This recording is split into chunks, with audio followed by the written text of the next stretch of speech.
Oh, by the way, Emil and his wife had their baby. What? Yeah.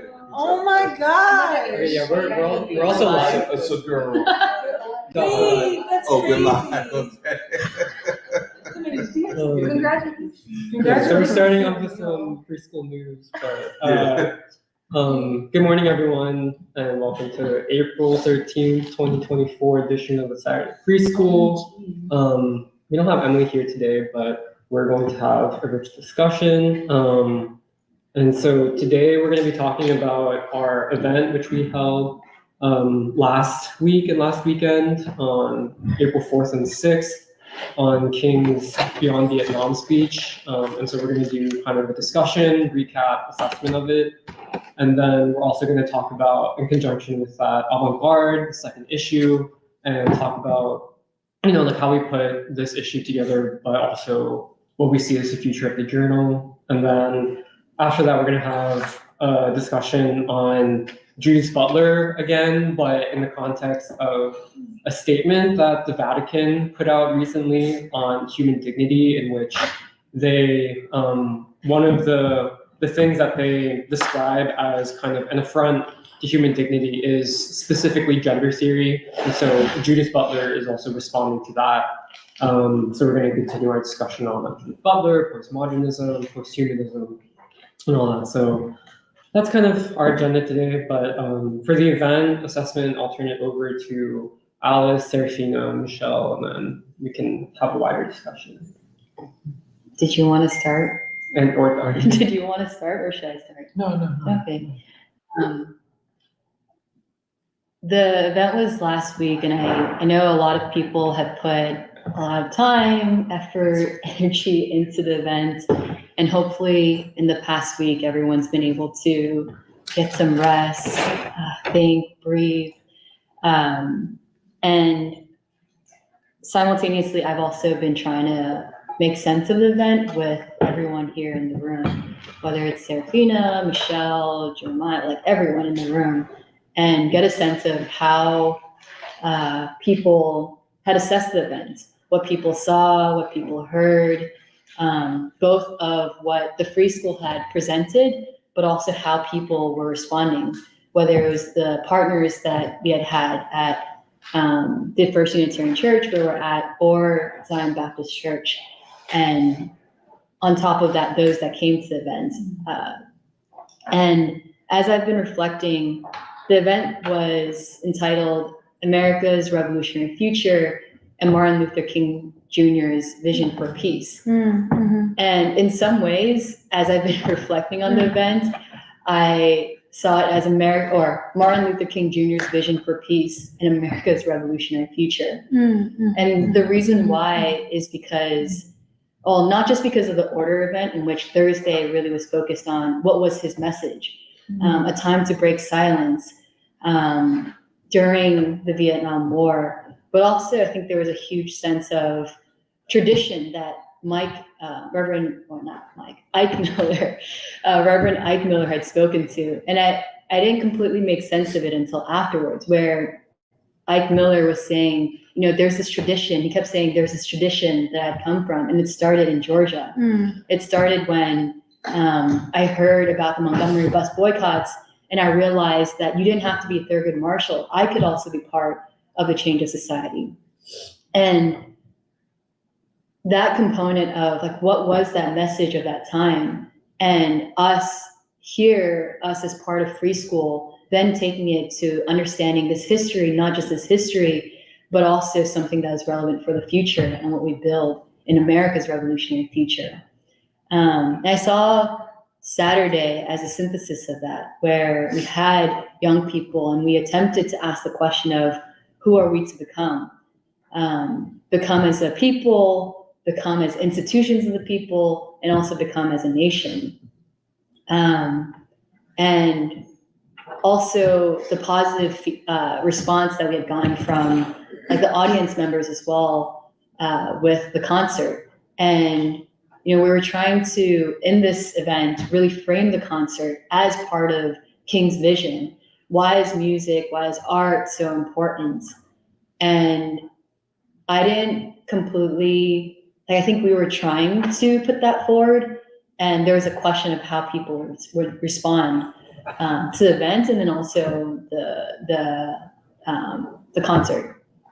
And so for both days, as I mentioned, it was Thursday at the Unitarian.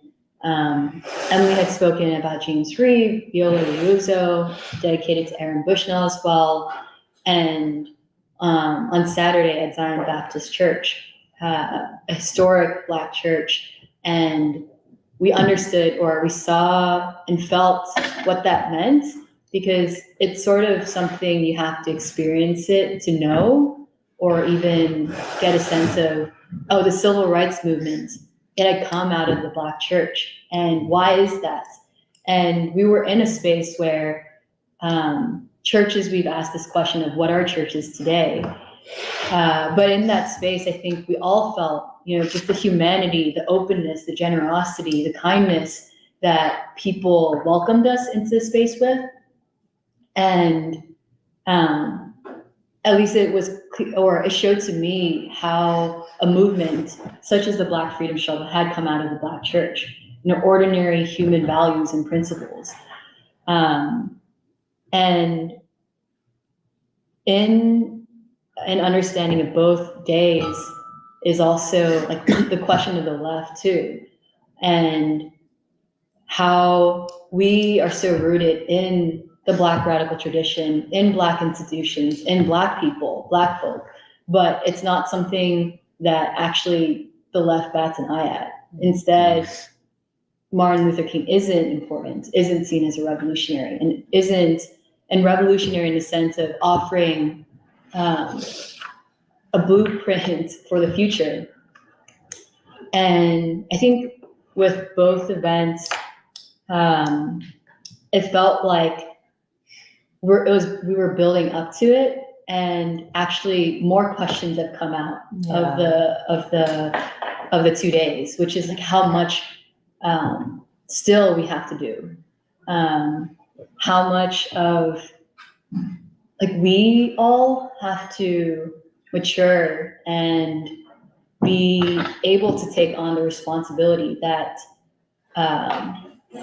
we had talked about in the event, because we had someone like King, we had someone like Baldwin, we had someone like Diane Nash, and they had said they were trying to create a better world for the kid, as Baldwin says, future generations yet unborn, those that will be here when you and I, and this is Baldwin and Nick and Giovanni were talking, where he says it's for the kid that will be here even when we're gone.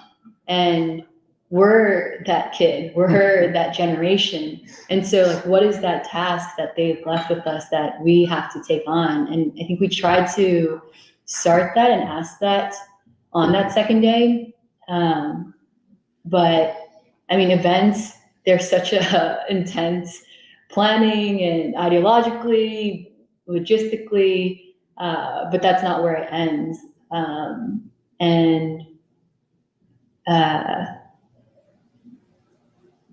I think what also mattered the most is seeing like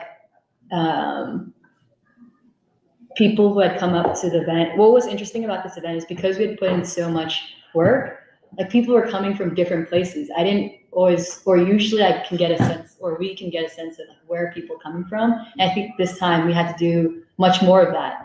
And after event, be like, oh, how'd you hear about our event? Where'd you come from? Like, why did you come to this event? And because of the work we had been doing with the different reading groups, some individuals were coming from there. There was also the Inquirer. I think several individuals came from that as well. Actually and from the Inquirer, some from the podcast, some from random places, friends, family, and something that it showed that there's something there that we have to continue to explore and even afterwards. Mm-hmm. But I'll stop there for now. I can add. No, I agree with everything Alice said.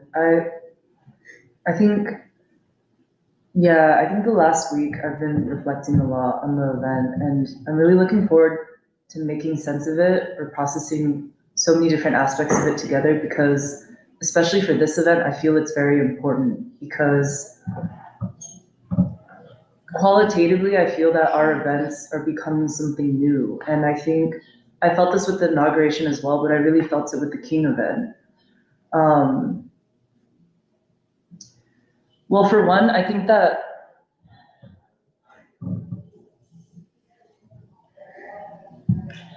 we're discovering what the new, like, creative political demand and also the political task that we're taking on as individuals and also as a collective, as Free School is. And that's something that I'm urgently trying to make sense of. That is also the feeling that I left the event with. Like, what is the new political demand? And this is my proposition, but I want to make sense of it more together. It's basically that I think that we're in the process of achieving the last white nation.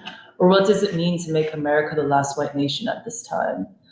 And I say that because, like, qualitatively, I think what's happening in our events is that they're becoming more almost like creative and synthetic in a way. Like, there's more synthesis coming out, and there's more there's more creative improvisation. And the metaphor that I keep using, that I had also talked about with some people, is like, I just keep thinking of the jazz musicians and how even when I came into Free School at an earlier stage, I felt like I was learning the standards for the very first time. I was learning the canon. I was studying Du Bois, King, and Baldwin for the very first time in my life. But now that it's been a few years, it's like I, as an individual, am trying to achieve or to construct something new as a part of a collective with the standards as that basis. And I say that because even, for example, our roundtable or our panel discussion, I think for the first time in a while, no one had come in with anything written to deliver. We had to draw from the wellspring of our own political maturity, our own ideological development, to attempt to investigate and say something new that was in dialectic with each other, but also with the audience. And I'm trying to make sense of that because I think that is a more difficult form of political practice, but also ultimately a more valuable and enriching, like, form of political practice. And I can see that it's demanding a lot out of each of us. I think something else that I was also reflecting on is the complexity of the event as a whole, and how the event is made up of so many different creative aspects, like different creative pillars, but also that the velocity of the event stretches much more long and deep than just those 2 days. And that's something that I've been making sense of as well. Like, I don't feel that I was as active in planning the event as, for example, Alice or Tony or Serafina, because I was so focused on Avant-Garde at the time. And so it's very valuable for me to hear, like, other people's reflections, but it's very clear to me that so much went into the development of the event. And I think that's a certain participation that we will have to share more and more in the future. But then, especially after the event, I'm still seeing a lot of the impact. And to give one concrete example, I see it very much through the example of Leo and the Leo interview.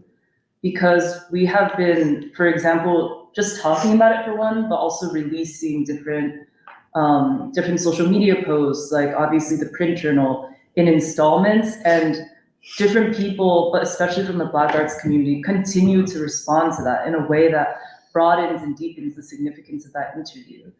I also wanted to add, Shambarto and I went to Leo's show yesterday at CEC because we wanted to be present and to say hi. And it was quite beautiful because I don't think we were expecting very much. It was Temple students performing, but one thing that was quite interesting is we met a 23-year-old Japanese student who has come to Philadelphia to study his undergrad in jazz. And to just watch the way that Leo was nurturing him and guiding him and helping him navigate the Black community was so moving. But then it was interesting because the interview came up as essentially a bridge like a bridge even for this young musician into the Black freedom tradition in Philadelphia and how that is the key to understanding music. Like, it's just clear that, for example, that has established something that continues to give and to give. Yeah, but to go back to the point about these different creative pillars of the events and how our events are increasing in complexity, like both in terms of their significance, but also their construction. Like, I, for one, am thinking still a lot about Thursday and the impact it had on me, because it was fairly short and yet it was very powerful, and I'm still processing a lot of it. And it was that event that inspired me to actually finally read the autobiography of Coretta King, which I just finished, and I drew out new things from that reading, like because of the event. And for example, there's one chapter where she dedicates to the Beyond Vietnam speech, and she talks about the prevailing forces that King was taking a stand against in that time. Like, she basically outlines the political stakes and the political situation in the wake of that speech, and I think she had said something along the lines of how his mind was one of a genius at work. And she pointed out a few key formulations from that speech. One of them being the line about how a nation that year after year spends more on its military than programs of social uplift is fast approaching spiritual death. Like, that was one of them. Another one of them is having the courage and the clarity to say, my nation, America, is the greatest purveyor of violence, and so I must speak against my government first. Like, all of this she was saying to say that King knew he was taking a stand that effectively would end his life, that would crucify him even, and yet would be precisely the message that a new generation of Americans would need down the line. Like, he really did set the standard, and I feel that it clarified for me that even the reaction to the war, to the genocide in Gaza, is able to be as strong or clear or as consolidated as it is. Not to say that it's perfect, because of that landmark position that King took for his time. You know, certain things like this, and only today did I finally turn back to Baldwin, and because we're reading No Name in the Street in Lotus, and once again, I don't know how to say it, but it's so refreshing to go from Baldwin into King into Baldwin, and King becomes deeper, Baldwin becomes deeper again. And in that way, I see that there's a sort of ideological consistency or development where it was important for us to go directly into King as a part of the year of Baldwin. I feel like I'm getting a little bit off point, but the thing that I wanted to say is I thought Thursday was very valuable, and I think really worth us making sense of. But also aspects like Avant-Garde becoming a part of like the living and the breathing experiment, which is our events, as well as the artistic elements, the concerts. Like, something that a lot of us had talked about was how for the first time we wanted to unify our approach to the intercivilizational concert by first bringing in more people from Free School to frame and be in conversation with the artists around the concert, but also for each of us to place a creative demand on the performers. That's something new. To say, you know, it's something only Free School can do, to say that, to basically serve as a mirror for the way that, to serve as a mirror for revolutionary artists in Philadelphia, or for the maturity, for the maturation of Philadelphia artists. I mean, there's so much all at play here that I have felt very overwhelmed in the last week, trying to just process and also feel the enormity of it all. But I think I feel the immensity of the task at hand. And I think that's also what these 2 days showed, is we're operating at a new level, and it's going to demand more from us than we've ever demanded of ourselves. And I think we can reach it. Yeah, I agree. And I like the standard, because a lot of things that we're probably going to talk about for the rest of the day is how like a new phase, what you've already mentioned, we're on a cusp of something new. And whether our events are bringing it or it needs to come out and we are taking the responsibility of saying what is true, that's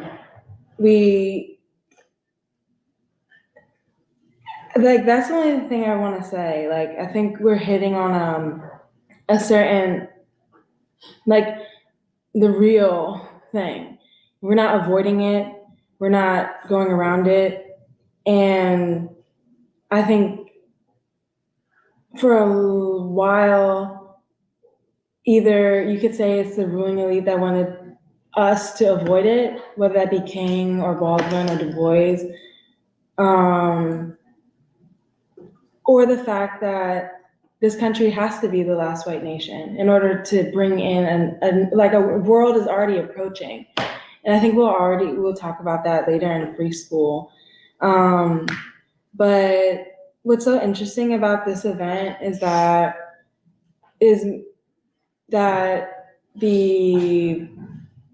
I agree with you that the spiritual and emotional quality is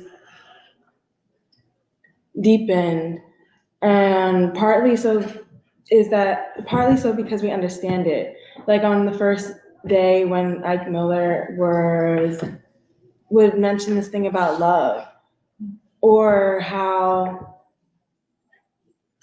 the contradictions that come up, whether that be from what you said about like leftists that don't care about King, or our message that there is a future for this country that is dependent upon King, which requires a certain level of like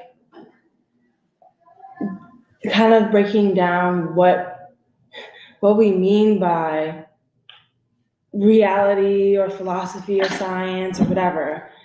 Like, I think it's easy to say that we hit the nail on the head like really strong, but it's another thing to say that, or why is it resonating? Or why was the message that we were giving received? And I felt for the first time that it was received. And that has to also do with all the work that we've been putting in up to the 4th month of this year, or from the beginning of the year of Baldwin to now. And I agree with that. But there's also something in the way that we are able to connect with people, and they also are hearing us. But the other thing really is about this revolutionary essence. And that's what I mean by, we're hitting on something, and we've never really ran from that. But I think from the second day, also reflecting on like myself and myself in the sense of like what either was making me anxious, what was making me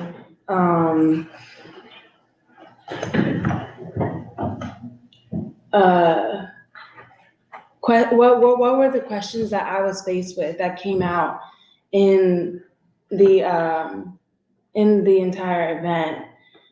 I only mention this because I'm only saying that I feel like I agree that we all have changed a lot, even in this short period of time. And those changes matter in terms of where we will need to go. Like, I agree with you. But the thing about the revolutionary is important. We are saying that King is revolutionary, and we are saying that we are also revolutionary. I think that essence is important, because if one doesn't have that, then that's noticeable. What is true is also what attracts people, or what attracts us all. So I just wanted to say that about the revolutionary kernel, and how that anchorage is also something that we depend upon, Like, I think it's just something about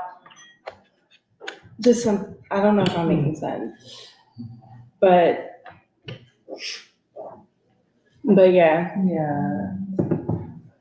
Well, this is the way I also like am interpreting what you're saying, which is helping me complete something I was trying to say. But I think in some ways I feel like what we're discovering, or maybe what I'm finding, and I could be wrong, is that the significance of King's assassination, which is the twin question of what does it mean to pay our dues as a young generation of King, I feel like I'm personally discovering that it means like his death placed a moral demand on the American people that for whatever reason our generation has been placed like at the foot of this inheritance. And I'm saying it in a way where I truly feel that Baldwin and King were men, but that their moral standard is my moral standard. And I think it's also because we're coming up in a time where there's no leader, there's no movement. I don't know if I'm making it clear, but I feel that his assassination bled his moral standard or his revolutionary capacity into the American people, period. Mm-hmm. And so I feel that my responsibility is to become what he was for this time. Maybe this will come out like a little bit more later, but it's a new feeling for me, where I guess it's also me saying there's nothing that I don't see any difference between me or Coretta or Belafonte or Nash or Abernathy. And that's a new quality. I think it's also a development of the nonviolent tactic for this moment that I would also like to talk more about. Yeah, because I think that there's a lot of things that we were able to or bring up, not entirely work out. But the thing about love is something. And that's only me thinking about that right now. And I only mention that because we're talking about human being, a new level of human consciousness, or the fact that we already are at a certain place where we have, like, for example, there is a difference between Earth, Wind, and Fire and any other, like any other white music. Like, there is a difference. And I think, or even like with Donny Hathaway's song, like I Believe in Music, like there's something in what is being said about the quality or perspective of a people who have struggled for the humanity. And we worked out a lot. And the thing is that I'm thinking also about what else we're gonna work out. And that happens also what you're saying, like inside, and I believe that because that's happening to me too. But what this means is that we're almost able to build confidence, like in the city of Philadelphia, like building confidence to engage, or like what the Avant-Garde Journal is supposed to be able to do, be able to bring to the fore innovation, being able to innovate, like you said, off of a standard. We are saying what is the moral standard, and from that basis alone can we build, or can we make art, or can we be human with one another, be able to make science or do anything, civilization. And that's also the missing piece, the thing that matters the most. What you're saying is that King is bleeding over this entire generation. And without that, we're nothing. And there's a song about that too, If I'm Nothing. But the fact is that we have King. We have his blood. Like, we know what it means, meaning there's something about when Ike Miller was like, there's something about the free school that just is, like, there's something about, and I feel like in that phrase alone, you can also take kind of what Emily had said, like in the introduction, like, I know that Jesus is also the same as King, in a sense. like you had mentioned, crucified for the truth, or like achieving his own death, and almost it's almost that quality of like in spite of that makes it possible to be able to do anything. Like it's in the quality of in spite of something that makes it very obvious of what you need to do. And what I'm trying to get at is that with King, is there any way forward? You can't go anywhere else and try and get to the same answer that we've come into spiritually, psychologically, ideologically. Like there's something about the nature of our understanding of King, Baldwin, and Du Bois that makes this also possible. Because to a certain extent, it is true that we have a worldview. And this is just to get into like the weeds of like, now because this event has happened, where are we? And I was also reading where are we going, or where chaos or community, where do we go from here, chaos or community, and how even when there's a law put in place, there's still the inside, or the fact that just because there's a law, do people change or like that? No, it's a process, like the spiritual inner process, which works to amend or create law or make it real.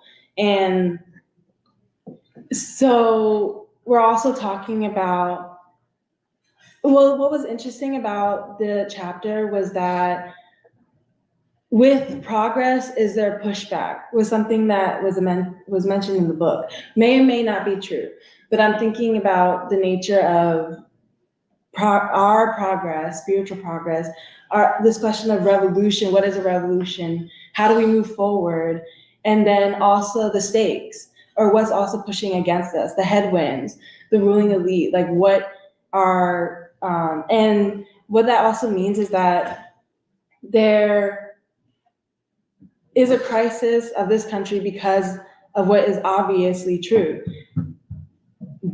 All of us, our generation, or everybody alive also knows that we can't live without any morals. We know that we can't live just with war, or that those kinds of things. We can't live like this. And what I'm trying to get at is the problem that we now are kind of wrestled with. People wanting to change and not knowing, or not being able, it's not like a not thing, because it's a process, but it's just about where are we really wanting to go.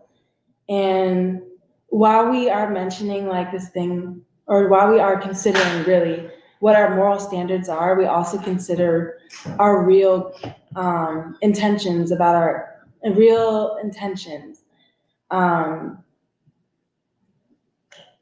So I think the event brought out a lot.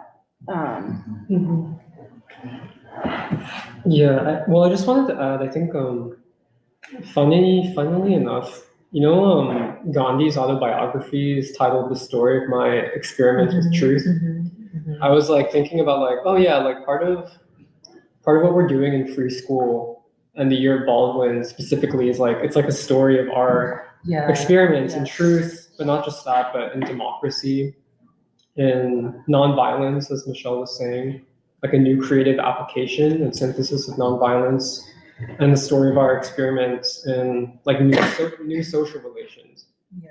And because I think especially with year of Baldwin, where like so much of the kind of foundation for it is like the weekly stuff, like the continual stuff, like the building of relationships, the reading groups and all that stuff. It's like, so like what then is the role an event, like a very public event, a very highly organized event in the context of like what we're doing here at Baldwin. And I think my interpretation of it, which I'm glad we're talking about, but it's like kind of events, especially in that framework and in that process, it's kind of like a culmination, like a coming together, where it's like an event is a time for really concentrated, like very heightened kind of like social process, which is already happening throughout the year, but it's like really concentrated. And it's also an opportunity for us as in free school, but also together with everyone who chooses to come or who we invite to come, to be really, I think Emily has talked about this before, but to be really bare and to be really present and really almost in some ways brutally honest with each other in a way which is very uncommon in American society. And that to me is also why, yeah, I agree with Michelle, where the thing that I've been very interested in is like oh, are we trying to basically synthesize like a new mode of nonviolence for this time? Because part of it is like a lot of my preparation for this event was avant-garde and was also like working with people to develop articles, art, poetry, all that stuff, but also like specifically like the article that I was working on for this issue, where I was basically trying to consolidate and synthesize a lot of what free school's been talking about for the past like couple of years, and this concept of a third American Revolution, and like what was the substance of the civil rights movement that made it revolutionary, and like what is still left on the table for us to, as you guys are saying, to like innovate from that standard, but even to just see that as like your inheritance and something that actually does belong to you, as in like our generation. And I think part of the specific touch, like obviously the touchstone for the whole event was King's speech beyond Vietnam. And I think like part of what we are doing, when I say like we're doing like these are our experiments in democracy, is we're bringing a question before people.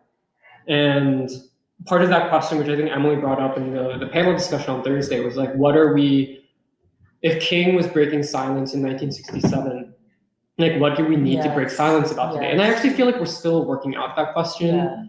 And I feel like we were making kind of initial forays at trying to like unpack that for this time, but I feel like part of my understanding of like what we need to break silence about today, it's not just the question of war. Like I think that's one part of it, but I don't think it's just the question of war. And I also don't think that that's just what King was breaking silence about.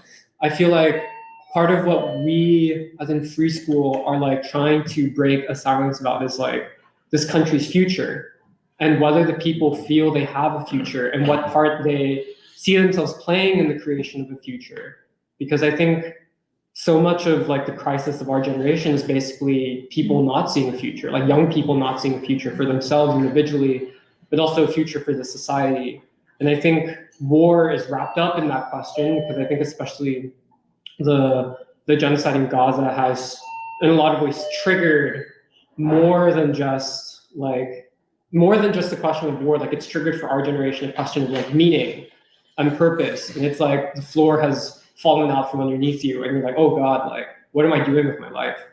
And I think, like my hope going into Saturday being part of the roundtable discussion was like, I wanted, at least my personal goal was like, I feel like we're still working out like our political practice and stuff, but like I want to basically try to like do nonviolence in that roundtable discussion. Like I want to basically try to, this may sound like aggressive, but like I want to try to confront people with like a new concept of like who we are and who we can be.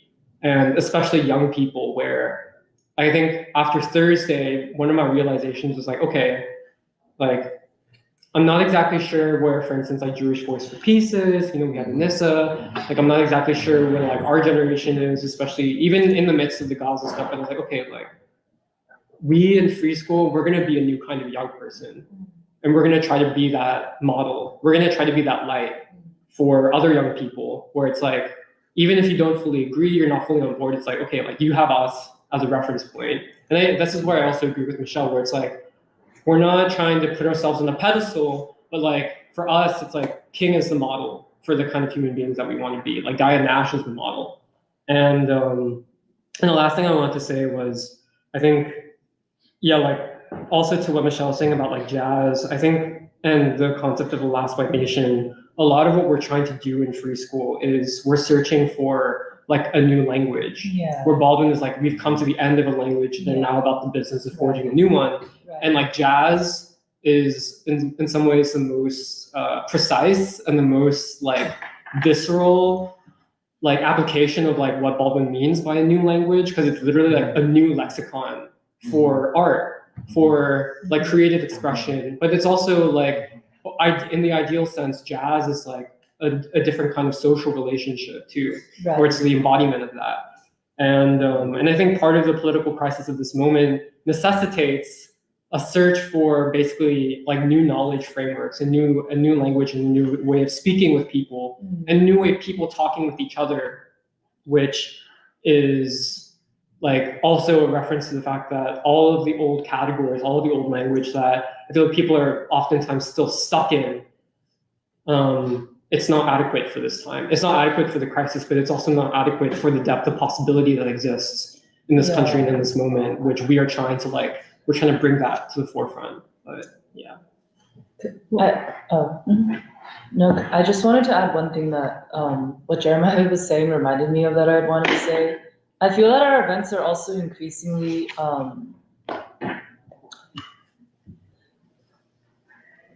I feel like we're engaging with Philadelphia as a battleground for the basically making King's concept of the World House real. Right. And this was also actually why I brought up going to Leo's show yesterday, because I feel this a lot with Leo's shows in particular. And actually talking with him confirmed what I had suspected, which was he invited students from the Temple program, a very white academic prestigious program, into CEC for a reason. Right. And it's essentially to try to create the World House. Mm-hmm. And I also saw it from the way that he guided this young Japanese musician, exactly the way that like Doc would place his arms around Nathan and telling him what's up. And you hear someone like the Japanese musician speak, and he speaks just like us. Like, I came to Philadelphia and now I don't want to leave because I found something that makes, that makes my expression of freedom real. Like, yeah, but I also say this because Shamarto and I were talking a little bit about how the civil rights movement, like the bus boycott, happened in the South for a reason. Like that collision of time and history happened in the South for a reason. And yet, I don't think for the Fourth American Revolution, I don't think it will be in the South. I think it will be in a city like Philadelphia. Because I think the new question is the last white nation, the World House. Yeah, I'm trying to make sense of like the free school and also in relationship to like people like outside the free school. And like what I keep coming to, like whether we call it the World House, another phrasing is the democratic struggle. Like what actually is a democracy? And I do think that's a very central question and gets to the heart of why we talk about a revolution of values and the crisis of people. And actually, because I think there's a way to think about like radical politics as like doing things, but I think what that omits is the condition of people. And in the sense that, connected to what Serafino was saying earlier, like people are attacked in the society where people don't feel like there's a future for them, but also people don't feel like they can change the society. What is a democracy in which people don't feel like they can change the society? And I think that's what we're trying to get at when we talk about meaning and purpose of young people, because it's connected to this question of democracy. And in some ways, like this event has been so existential too, because we're working through those questions too as young people. where before James Lawson and Diane Nash were able to, for it to be a broader movement, they themselves had to have these workshops where that vanguard transformed. And in their transformation, they were actually able to also communicate what nonviolence meant to other people. And the, what was I going to say?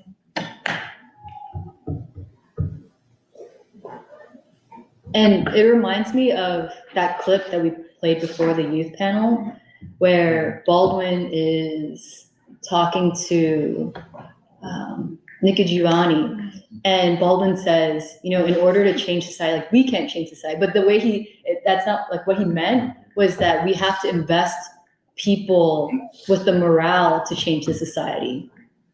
And meaning that it's something like Ike had felt, where Reverend Ike Miller said, oh, I felt like I could be part of that change.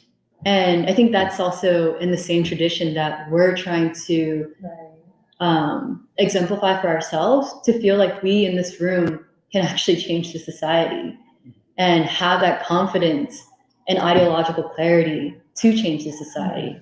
And I think actually Baldwin says, invest people with the morale. I think what we're trying to say is similar, but it's we're investing people with King, with Baldwin, who showed us and were exemplars of that. And I think that's why it's also become more creative in the way that Michelle has described it, because there is a certain canon, there's certain like fundamental principles, but then it's up to us to determine what that means,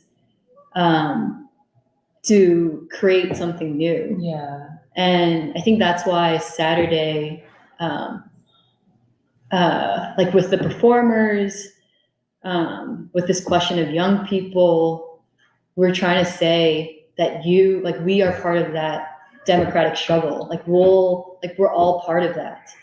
And I think the artists, some might know it, some may not. I think there's a spectrum of what happens to art in counter-revolutionary times. But what we're trying to say is that no, like there is a certain demand of the artists. There's a certain demand of us as revolutionaries in this time to be revolutionary. Right. To believe that actually we can create a different society. But I think it's not trivial at all to understand the human, because that's so much of that is a barrier actually to people, like one, even living day to day, not killing each other, but then also to live with purpose. And yeah, as I was listening to people talk, it made so much more sense to me why there's this existential thing of free school and us all individually, and then also how that's connected to the message that the free school is also trying to have as a meeting grounds for, that we talked about for the year of Baldwin. And the last thing is also, I didn't realize on Thursday how important Ike was until after, like, I had a chance to re-listen, because he was saying, like, we got to see each other and talk to each other and listen to one another. Yeah. And love, like that colors everything, where you need love to be even respect one another and listen to one another. And how, I'm trying to understand how he's so confidently able to say, like, you are the hope, like free school is the hope for the future, and anyone who's trying to do anything should be doing something like what the free school is doing. Like, I'm trying to figure out how he was able to get to that. Can I say something? Yeah, I agree. The free school is a concrete manifestation of say, what we want the world to look like. What I mean by that is that you're coming together, you're talking about these ideas, and when, say, Tony and I was growing up, it was black and white, we were talking about integration. but you're the manifestation of what King is talking about, all of humanity, getting away from that tribal sense of in-group, out-group. And so that's how I see it. And when Jeremiah was talking about breaking the silence, there's always a moment in time when silence has to be broken. Mhm. And when Michelle was talking about the white, what was he talking about? The white, Last white nation. yes, we're in a moment of time when it's not the destruction of the white nation, but it's the destruction of white supremacy. It's just, it's like a change of time when we have to realize the ideal. The ideal is that we all count as human beings. You understand? That just because in my black world or your white world, Asian world, but we all count. And America, and I'm thinking about Hegel now, this is somehow the embodiment of that ideal. Because there's no country, I think, as integrated as America. We could debate that, but that's my, and I always tell Tony, I say that where in America are people coming together to talk like this? And it's probably rare, I would say, but you are discussing issues that are vital to making some change and bringing about consciousness. I mean, I could say more. Yeah. I'll stop there. I'll keep it short. Well, I just have a very brief thing to say. Was I'd like to thank Alice for having gone to Zion that Sunday and been embraced by them, and then opening the door for me to come back to Zion. As you know, that's the church that I was baptized in, the church I grew up in, and since I'd been away so long, I had no idea how I would be received, and it was with such warmth and so on that it was unbelievable. But I think the 2 days was very important. I think the article in the Enquirer gave significance to what we were doing. So Valerie Russ, she's a phenomenal journalist, person of a high level of political consciousness, and that was very important. I agree with what everyone has said, and I like everybody else, am thinking about the future, where we go next. And a lot depends on what the impact of those 2 days last week were. And I think it's going to be hard to know. In politics, political struggle, I'm not talking about electoral politics, I'm talking about the political struggle. It's very hard to measure what the impact of events and ideas are. It takes some time for ideas to be fully absorbed into the consciousness of people. I'm so glad that y'all are talking about the younger generation, because that's going to be the real test. And there's a battle for the hearts and minds of the young generation. The ruling class is doing everything it can to undermine them, to repress their thinking and such. So it's going to be very, very important. How successful we are with young people is a measure of how successful the free school and our ideas are. It seems that as things stand right now, we have won a good part of the older generation, the generation that saw the civil rights movement and recognized in the free school a group of people who are trying to carry that on. The younger generation who have not seen that, in fact, that have grown up in, I think, what we accurately are calling a counter-revolutionary period. And they don't have a sense of optimism the older generation seems ironically to be a little more optimistic. Most young people are uncertain about whether there's a future, and that's where the fight is. I know we're going to talk about Judith Butler and gender theory and so on. I think part of trying to win the younger generation is to win them away from current gender theory and the implications of it in terms of social transformation. But I think it was great. I really liked the artist. I think that added something, and people who had never seen the free school, for example, Deacon Downs at Zion, you know, the thing that was just a big, small thing. It is so interesting how more seriously Zion Baptist Church took what we were doing than the Unitarians did. Although we dedicated the event to 2 Unitarians. Zion took everything far more seriously than they do. But I think we could have almost predicted it. The Black church is not a mainline white church, a church in a mainline white denomination who itself is in crisis. How deeply that reflects a spiritual crisis of the white world, it's hard to say. Very difficult to say. But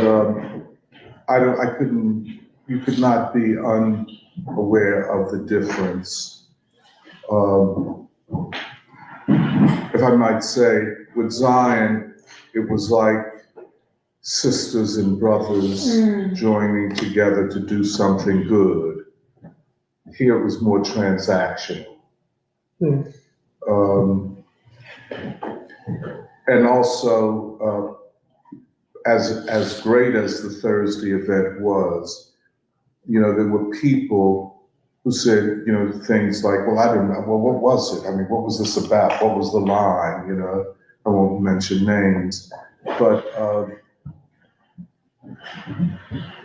if you didn't understand what it was about, it wasn't because you couldn't, it's because you didn't want to, especially if you're a grown person. In other words, King is not, for a lot of people, what he is for us. Black people are not, for a lot of people, what they are for us. And part of, I guess, what we have done or will have to do is to, not in an ad hominem way, but in an ideological way, expose this. Yeah. That just because you say you're progressive or revolutionary doesn't mean it's so. And so that's what I would say. Thank you. Yeah. Just one quick comment, because I attend historically Black church, not that one. And yes, when issues come up, they will be quick to say, our issues are unique. We're not like, okay. I attend a historically Black church, not Zion, but another one in Philadelphia. And when issues come up, sociological issues, they do mention, you know, our situation is different than anyone else. So it's not surprising to me that the Unitarians kind of looked at things a little different than how the Black church did. Because I hear that in the church I'm in now. The other thing to bring up is just a real quick comment. What I'm hearing among young Black people, those under 40, especially men, they're saying things like, the Black man has no friend anywhere.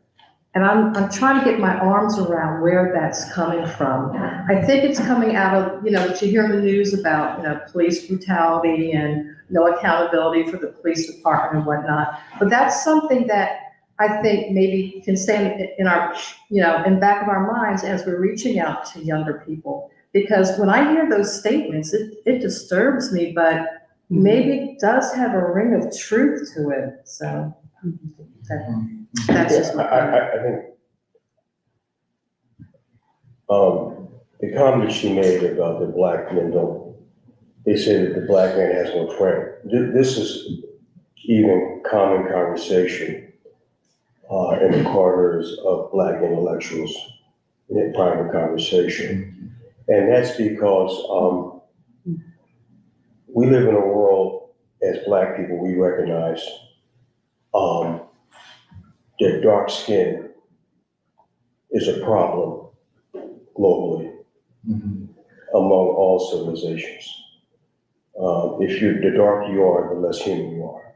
But we can cloak this, and you can look at all societies. And the colonial expression around the world is that lighter hued people have always been put over darker hued people to enjoy higher positions in society, with access to education and opportunity. Whether you look at South America, for example, when they brought the slaves over, and they brought also what they call the administrative state, which many of them came from India and East Asia to be on top of black skinned people to manage them, and the white people set upon them. And this is global, whether it's South Africa, you can see what's going on in South Africa, East Africa. And so black men in particular start to recognize this, that they feel that, whether it's justified or not, that they don't have any friends, obviously in Europe, Asia, or anywhere, when you really look at it, what they call the new scramble for Africa. And so even in the Caribbean, these conversations are being had. And so that's the reality. Whether, I have conversations with young black men, this is particularly among men. That expression is not so much I hear among black women, and many of them feel that the women's movement was used as a tool, as a mechanism to continue the further oppression, particularly aimed at black men. Prison rates, on and on down the line, lack of education, so on and so forth. And a lot of black men, and I'm talking about, these are people, I would say, many of them are at the university level. And as men, we have a private conversation. And they said, the white woman was a manufactured minority. The oppression, if you look at the Americas, America was colonized by a conflict between Queen Isabella and Queen Elizabeth. History can't deny that. And the hereditary power of white women throughout what you want to call white civilization. And they say, listen, the white man is portrayed as the antagonist to society. But what breast does he feed from? He feeds from her breast. And so, he's an extension of her. So, and there's books written about it, there's documentaries about it. This was, I want to get back to. Okay, there's one thing. There was a documentary, this was back during the Great Depression.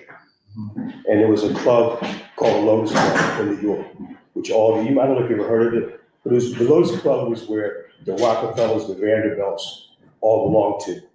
And their wives came in and they were protesting, they wanted to have the right to vote.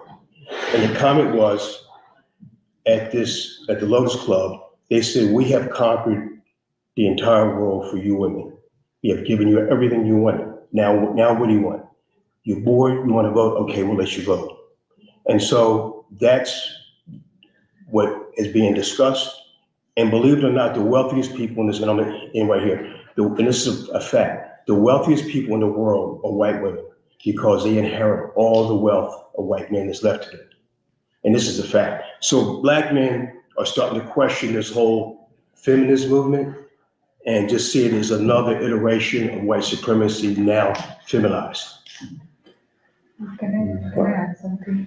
Just a brief comment going back to the discussion about the event.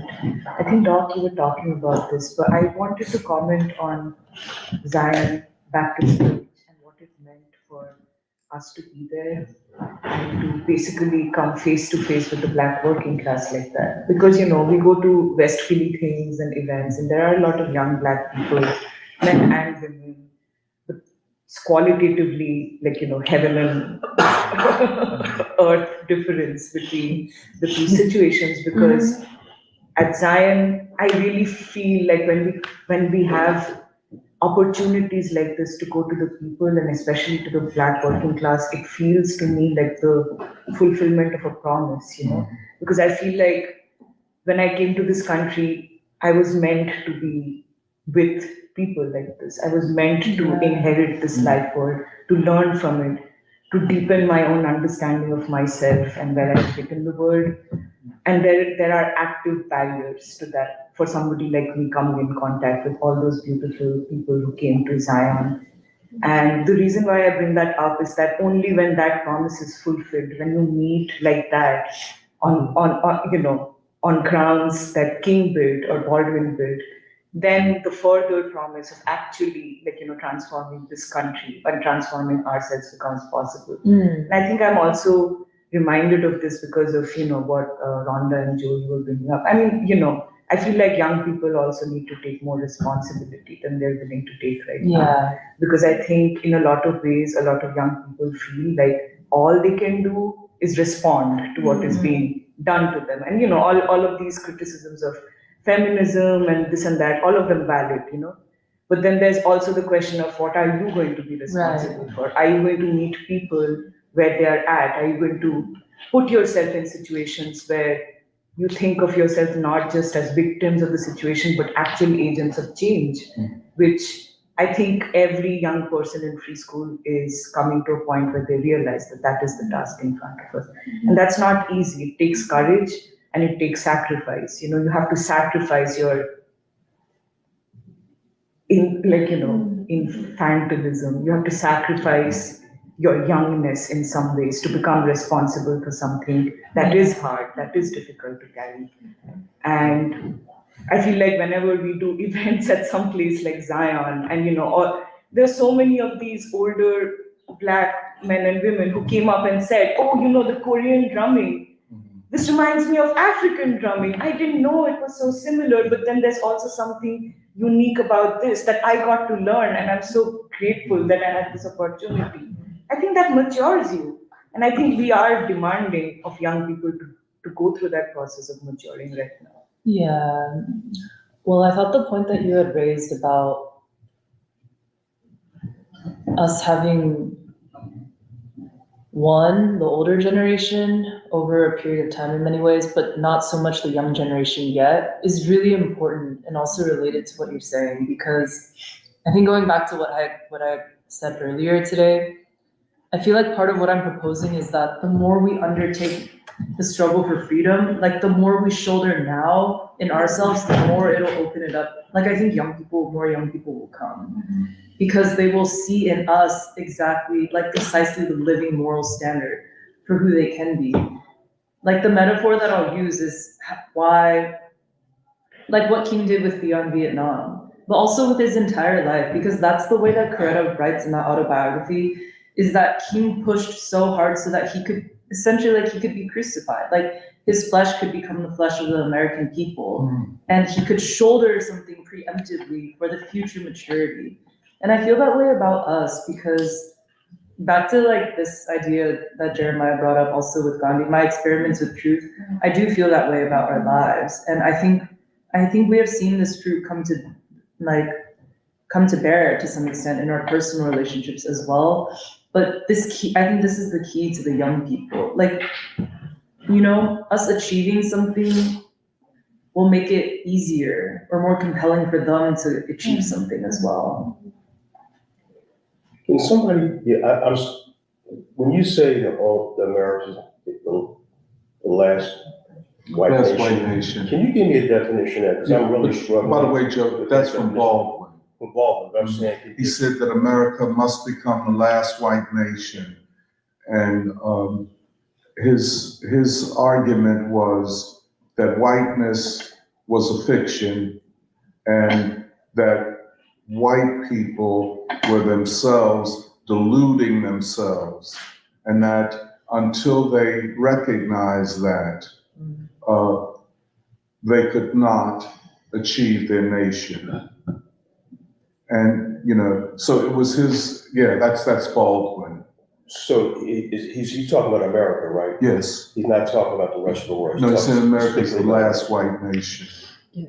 Well, because also part of how he framed, I think this is in Fire Next Time, but or some other essay where he's like, America is like the one country which sees itself as one part of the West, and basically it has told itself it's a white nation, but it's the first like quote unquote white nation, which was never actually that. Like it's never been actually like white in that sense. Like it's not Europe.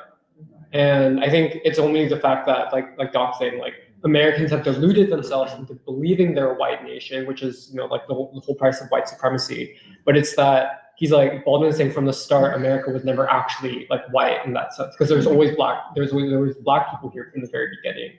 And it's like until America is able to recognize, come to terms with that, it's like that is also like he's saying that America is the only hope, ironically, the only hope that the West has of ever actually finding some way towards like beyond like what its current state is, because America is like the only country that is capable of basically bridging that gap. And this is based also through the historical trajectory of what Black people have achieved in this country, where it's like this, he's like Baldwin saying like we're the only country that can actually bring new life to basically the West, which is trapped in like, it's much more like the rest of Europe is like much more trapped in whiteness compared to America, basically. Yeah.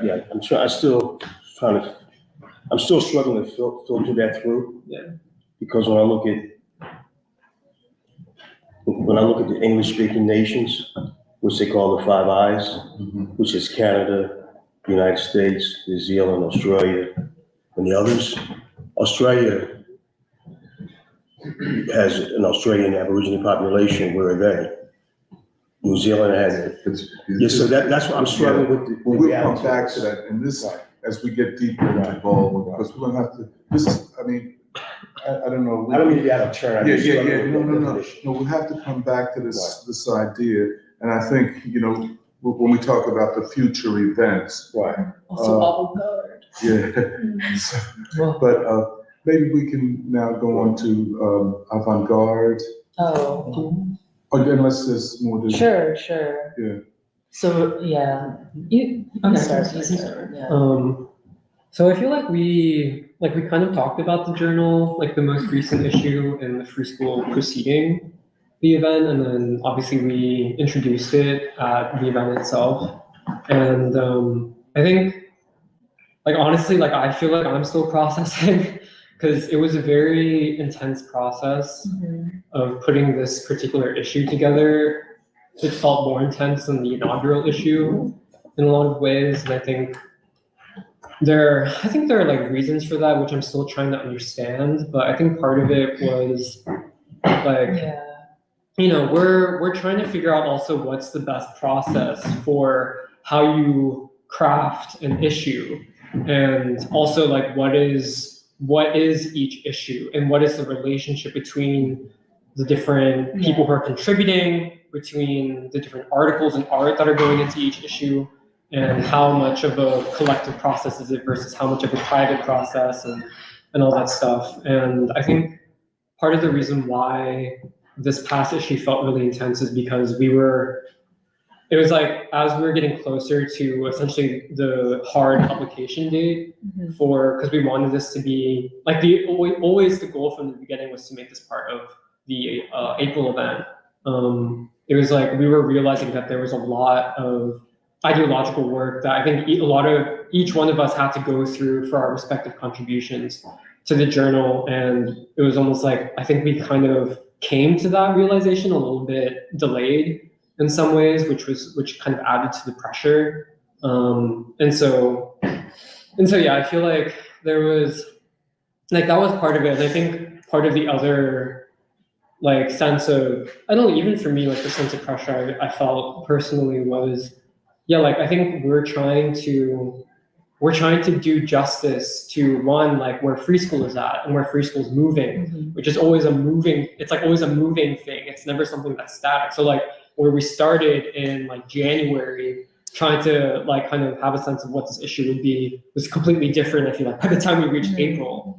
And it's like even the reason why I feel like we dedicated it to King from the beginning, it changed over time as we got closer to the April event. And I think part of it, like related to that, is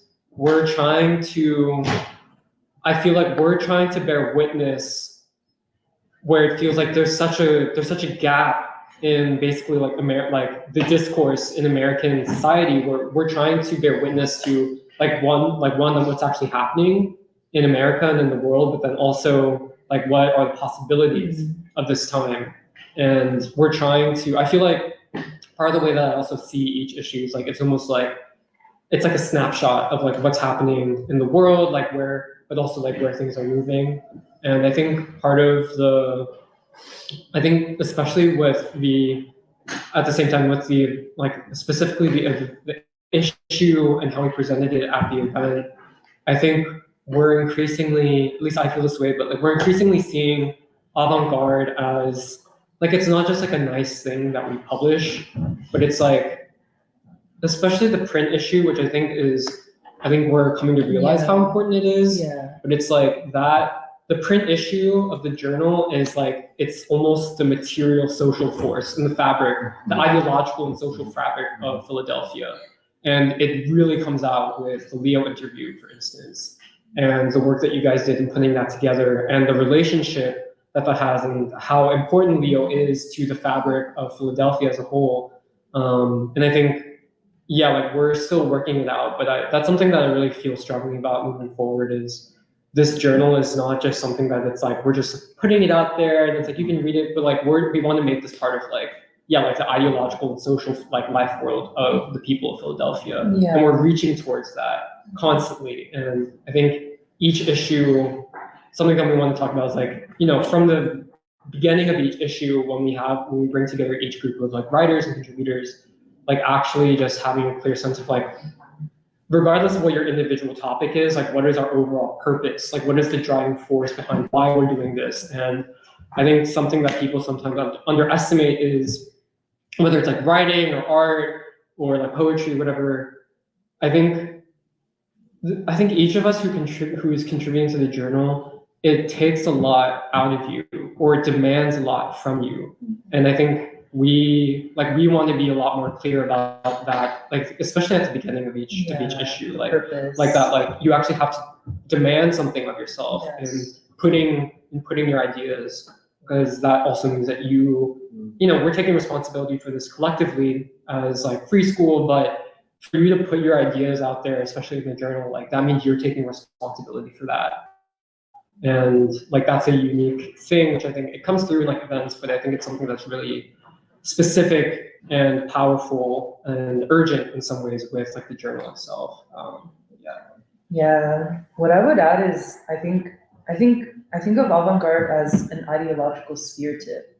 And I'm beginning to think about it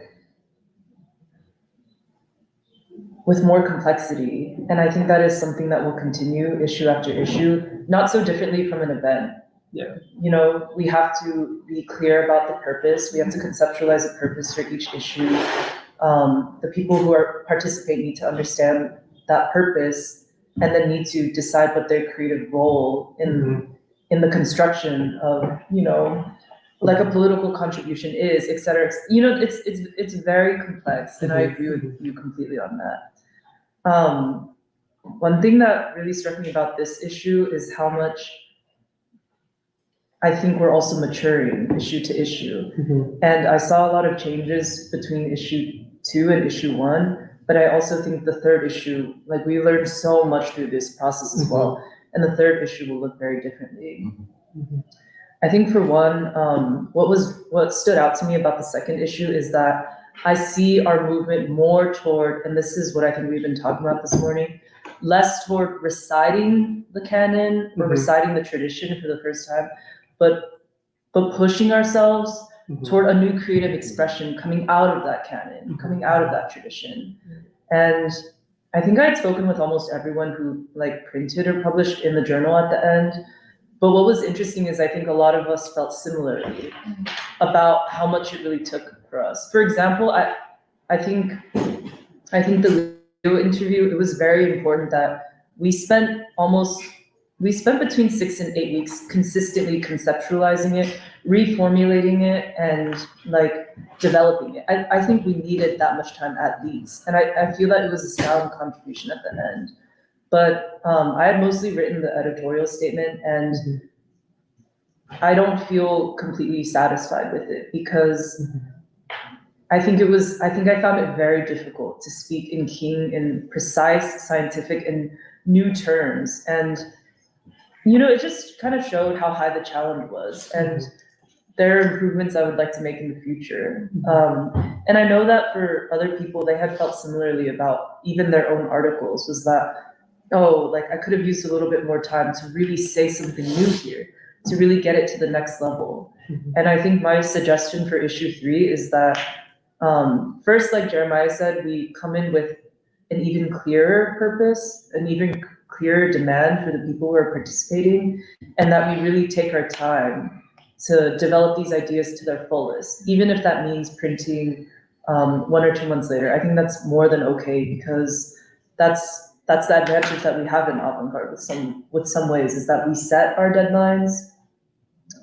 I think it took a lot out of us this time to turn it around in such a rapid pace, but I think we also learned a lot from placing that demand on ourselves. But I think it's a very complex experiment, is also part of what I'm saying. And I think it's also a very mature political experiment. And I think that issue 1 and issue 2 are very different qualitatively. Like I really feel this from reading through the contents. There's more of a new language at work. And I think that is the trend that will continue. That's also the contribution to be made with Avant-Garde. Because I think the metaphor that I feel like we've talked about sometimes with each issue is like seeing each issue as almost like an assembly, like a medley of like different people in free school, and almost like in a jazz sense, where it's like different group of individuals who have an opportunity to also like jam with each other almost and to like synthesize. And I think like I really feel like Avant-Garde is kind of one place where we can really push each other collectively and individually as well. And I think, like I said this earlier before the event, but I really feel like our standard, you know, this is our standard in free school, but just to make clear that our standard for the journal too is what is actually worthy of the people. And I think people need to have a very clear sense of like, okay, like I'm not just, like obviously you have to, anytime you're engaging in any creative endeavor, you have to start with a question that actually speaks to you and that you've actually been trying to work out for yourself. But at the end of the day, it's like you have to transform that into, like Michelle's saying, like a new creative expression, but something that it's like, no, we feel this is something that people need. Yes. We feel that this is something that is worthy of the greatness of the potential of the capacity of like the American people, and especially of our generation. And I think it's like it's a very high bar and high task, but I think like, I don't think we can do anything less than that. And I think it's just a question of like, how do you actually work that out with each issue? And like each issue is also kind of like its own little experiment too. So yeah. One more thing to add is just looking ahead. We still have yet to reconvene after and like really reflect on Avant-Garde. But tentatively, what we had decided was to dedicate our next issue to James Baldwin. Yeah. And originally we wanted to print it to be launched at the August event for Baldwin, but we are more than open to pushing that back, because something we also feel strongly about is wanting Avant-Garde to be in lockstep with the year of Baldwin. And I think something that we had underestimated this time was how much it would demand of a few people in particular to really just print the issue by April. And I know that for me, like I felt like it was harder for me to be present for the event because of Avant-Garde. And that's something that we don't want to reinforce in the future. The whole thing with Avant-Garde is it can be very agile because we're deciding, like we oversee the entire process. So I think we want to print it this year still, but it will be in a lot of ways an expression, a reflection, and a development of the year of James Baldwin. Yeah, I feel like this issue was really emotional. For me, at least for me, and this is just personal reflection, so I'm sorry if it didn't sound right, but that's just to say I felt like I agree with what's being said about the issue and how important it is. I admire it a lot. And I think that when you had talked about the new, like this, the bar that we're putting on, that's important too. And because I think like even with the event, like maybe the event could have been, like a lot of things that we worked out or trying to work out in the event could have been worked out more if there was more time or whatever. But I think also that, well, I just kind of want to talk to you guys, honestly. I'm just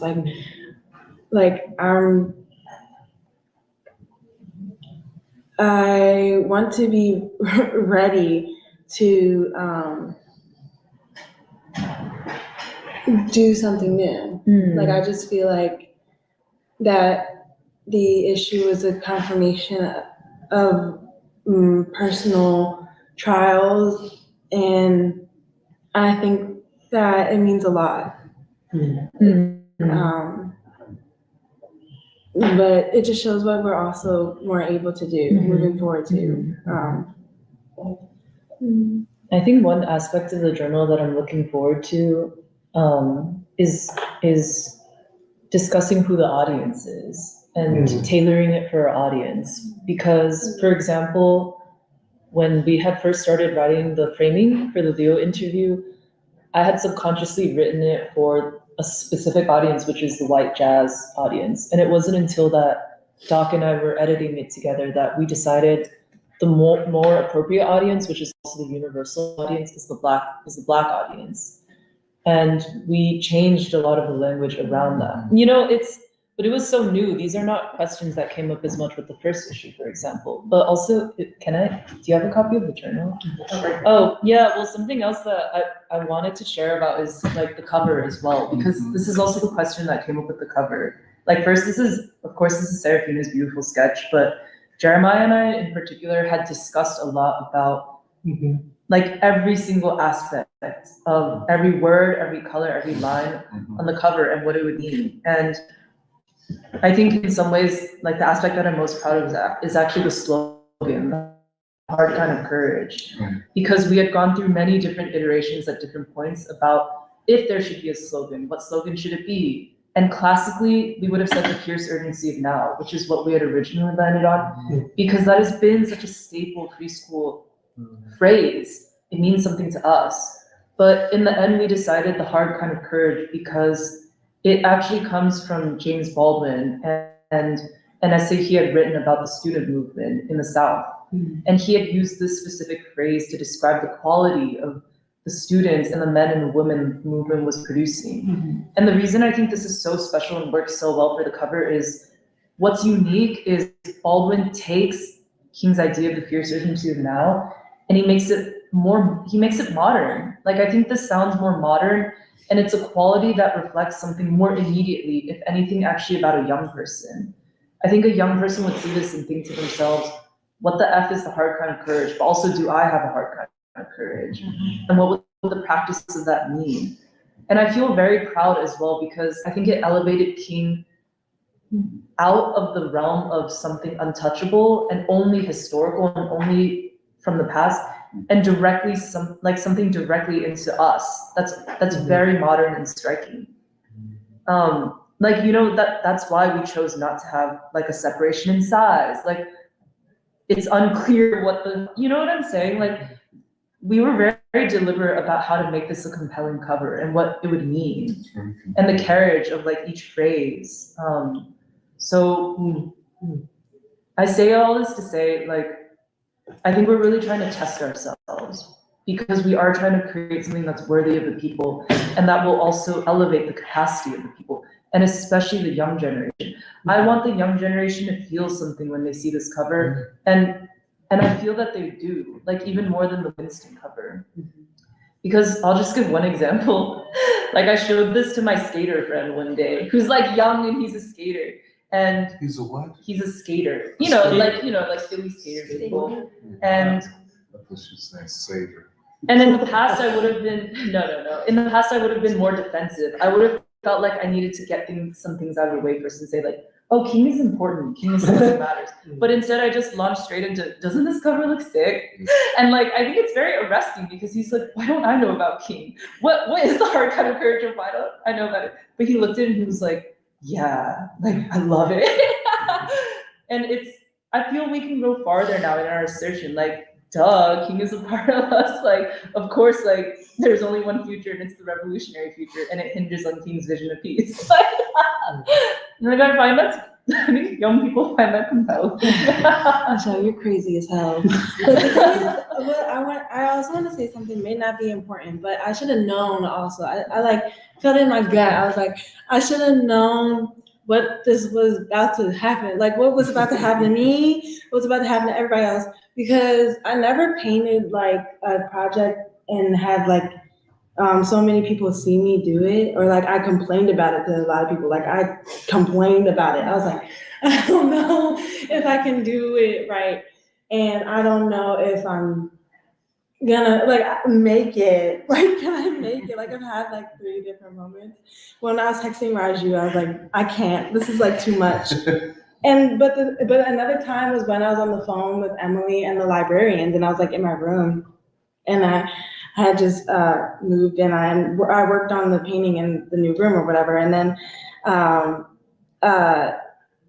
just talking about it to them when it wasn't really done was not something that I would have done before because I'm used to just being in like a cave or something, just like doing whatever, which also tells me a lot because it's like I'm a part of everybody else and that was the whole thing where I had to go through. And, but the thing that matters that I just want to say is what we're learning. Like we're learning so much about the qualities of what we mean by what we're saying. Like scientists, what is a scientist? Like what is an artist? Like what? And it is true. We can talk very plainly when we know what we're talking about. But it's also true that because of that, we don't have to feel a certain type of shame or, we don't have to like bridge it with like, oh, well, you don't get it or like, you don't get me because I think it is true. Some values have shifted around a little bit. Mm-hmm. Either people are getting older or younger people are just understanding of the need to accept true things or just because there's really nothing else that we have. Mm-hmm. And it just told me that not only was the painting public, but I'm public. And there's no, like, I didn't have to really be afraid of that. Yeah. Oh yeah, one thing that was really nice was because Serafina posted her mural painting on Instagram, and one of the people who's honored in it is this young boy named Hussam Al-Attar, who's called like the Isaac Newton of Gaza, because he's like a little kid who's like engineering all this stuff. Like electricity. Yeah. But he responded to the painting. Oh, he because I knew it was gonna happen. I was like, yo, if Basan sees this, like seriously, but he lives in Gaza. He's in Gaza. So these kids, and a lot of them are just also not only paint, like So when you report, right, like there's this other girl that I put on the painting. She's this girl who you wouldn't expect to really talk, and I don't think she expected herself to talk in front of people to say, well, this is how life is and this is how, you know what I mean? Like she is this really modest, shy girl, and she's like, this is wrong, and you hear it in her voice that she has learned how to talk for her people. And so I had a feeling that the painting is also, the painting would be taken in lockstep, like you're saying, like with people who know anything from a can of paint, like about what's good with people in Palestine. And this isn't just to be like, oh, well, I'm talking about developing real relationships. Like free school is where it's at, to be able to develop this cosmic partnership of human beings that are destined to live in a world of peace, who are destined to become, like live in a new epoch. Like I really think that we're preparing not only for that, but that we will become in relationship with many people who are struggling for the exact same things. And it goes the same with. So I was thinking, and I was like very surprised that he saw it. Yeah. Well, before we get to Judith Butler. Oh. Yeah. Just. Well, okay. I just want to say, it's like, you know how Baldwin has that essay, like Letter from a Region in My Mind? It's kind of like with each person who's contributing to Avant-Garde, it's almost like we are exploring like hitherto unknown regions of, like humanity, of the human being. And I think that like we each take that upon ourselves, because like you have, in order to, like for Serafina to put her painting together, like for me to like put this essay together, like before I started working on it, it felt like I was like literally standing over an abyss. Like it felt that extreme to me. I was like, oh God, like, I don't know if I can do this, because it's been something I've been wanting to write for a really long time. But then like when I actually like got to it, I was like, oh God, I don't think I can do it. And I think like, each person is like has to go to a very distinct place also within themselves. But it's like then you have to like drag that out into the world. And we have the faith that like it means something not just for us, but for like our kin, like our brothers and our sisters in like in humanity, and for our generation. And I just wanted to add that. Well, part of how you guys were describing the process of writing for Avant-Garde actually kind of reminded me of a conversation that we had in Lotus this week when we were reading No Name in the Street. And it's the way that Baldwin is like basically writing an autobiography of himself and the American people. And we were talking about the passage where he was like, in order for me to write about any of this, like I have to talk about when I fell in love in Paris. And he's like, that's not the subject of this book, but honesty compels me to place it among the details. Say that again. He says like, the subject of me falling in love, it's not the subject of this book, but honesty compels me to place it among the details, because I know my life would be different if I didn't have it. And he doesn't provide like gossipy details because it's not a memoir in that way. But he gives basically everything that you need for it to become a concrete universal. And I think it's also related to how Baldwin says like, there's no reason to write if there's no moral question. And yet what he's drawing on is basically his own life, like the forces that shaped him, the things that he's experienced, but he's not giving it to you in like a selfish or an individual way where it's like, I'm doing this to fulfill like my own like desires, or like, I just want people to know about me. Like he's motivated by like actually a revolutionary political purpose. And that's like love, which is also one of clearly the biggest force in that entire essay, Take Me to the Water. And in some ways, like it helps me to understand even more like this thing of the artist as a revolutionary, but also in some ways the revolutionary as an artist, where what we're undertaking and like writing for Avant-Garde is the same artistic process of like basically going into like the aloneness, like the state of being alone, like drawing out but then it can't stay in that place of being Yes. alone. It has to actually become a social Yes. force Mhm. in the world.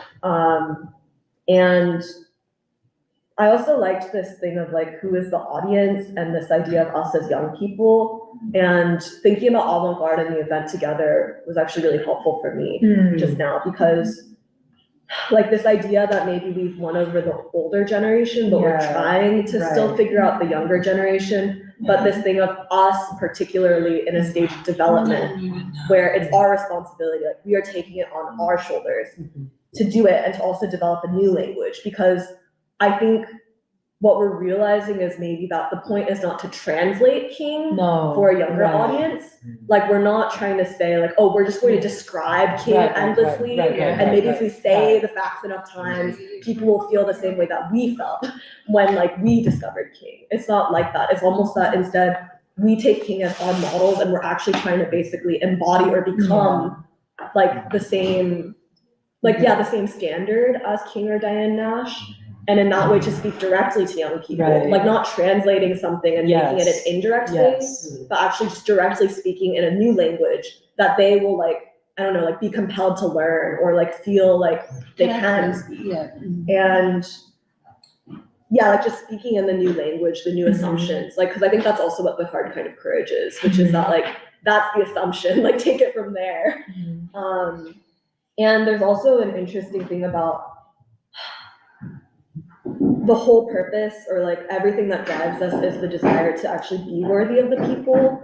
But with Avant-Garde and like the concert, for instance, there's a need to place a demand also on people to say like, yes, like we can be something more. And it's an interesting dynamic of, on the one hand, trying to be good enough, like worthy of the people, but then also to demand of the people that they can be something more. And I think King is actually like, King and Baldwin are the two like best and only examples that I can think of people who manage to do both of those things. And the only way that that can be possible is by, one, like being a part of the people, which we increasingly like are becoming more and more in the free school, and also like building and developing trust between different aspects of the people, and then also like us.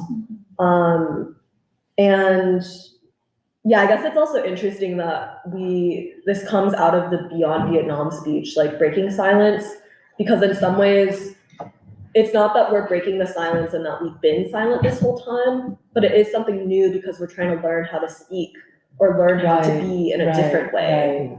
And that's, I don't know, it's just really interesting to me. But I guess it'll be really interesting for the next issue to be about Baldwin, because it's kind of like King gives us the basis for a new language, and like we're starting to speak it, but I feel like for the next issue, we're going to actually just like speak in it, or like bring it more into being. Well, going back to the question of what the political task or what the political demand or practice on us now is, it's almost as if we have to undertake the writing of an autobiography at this time for the American people. And this is something we've been talking about for weeks, but it's not the same as a memoir. And I think it's uncomfortable on a few levels for us, because the only paradigm, which is, kind of the morally weak paradigm, is always the memoir paradigm, which is like, I just give you a lot and then you make sense of it and like blah, blah, blah, blah, blah. You haven't really wrestled with what aspects of your life have actually become universal, which is only possible through like the moral choice, essentially. Like that is uncomfortable, I think, one, because it's hard. But then the second aspect that I think is difficult is that we are realizing more and more how prophetic it was when you said, like, the message is the messenger and we are the messengers. And we have a choice, but really I think it's our responsibility to become the messengers for the young generation.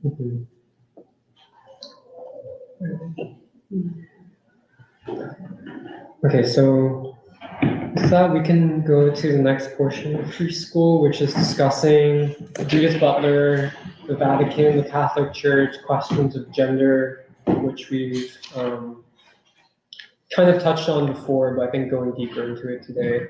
Do you want to start, Dom? Or? Yeah, I'll start it off. This is, Nuri and I will be presenting this part of free school.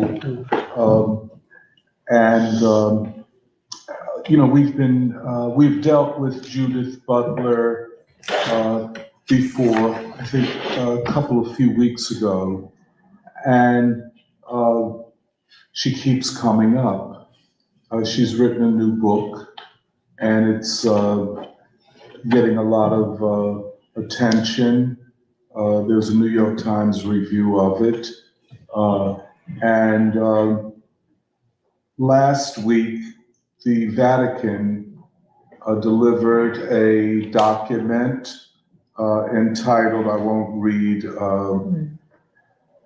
the whole thing, it's so long, but it's Dignitas Infinita, infinite dignity of the human being. And in this document, the Vatican deals with the question of gender theory, as they call it. And while they don't name names, it's obvious who among these gender theorists they're talking about, or who the school of academic theorizing. Just first, a few quick things about the Vatican document. They could use some better writers. And, but they write in a very bureaucratic way. Frankly, if one wished to explore theologically the question that they're dealing with, you would do far better with Martin Luther King or Howard Thurman. But they are defending church teachings, a church doctrine, and they frame what they're saying within the context of the framework of the Universal Declaration of Human Rights, an international United Nations document adopted in 1949, I think it was, that is after World War II and after the revelations of Germany and the Nazis' Holocaust, and after the revelation that the church was silent for too long about Nazism in Germany. And so for the past maybe 75 years, the church has been, by the church I'm talking here about the Catholic Church, has been attempting to atone and, as it were, to get on the right side of history.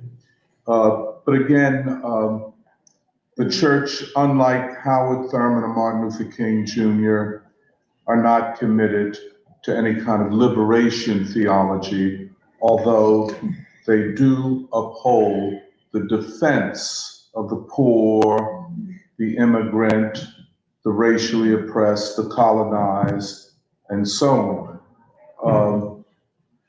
And they say this is a moral obligation of the church and of Catholics. However, they do not go to the next stage of calling for a struggle for liberation, as did Howard Thurman and Martin Luther King. And I would just for comparison, suggest King's sermon, Three Dimensions of a Complete Life, his letter from the Birmingham jail, and of course, the Time to Break Silence speech, which we have been talking about. Of course, the church after World War II and the post-World War II period is a very different church than before. I would even suggest that some of the language in this document comes from the Black Freedom Movement and from Martin Luther King Jr., although they do not acknowledge that or cite him.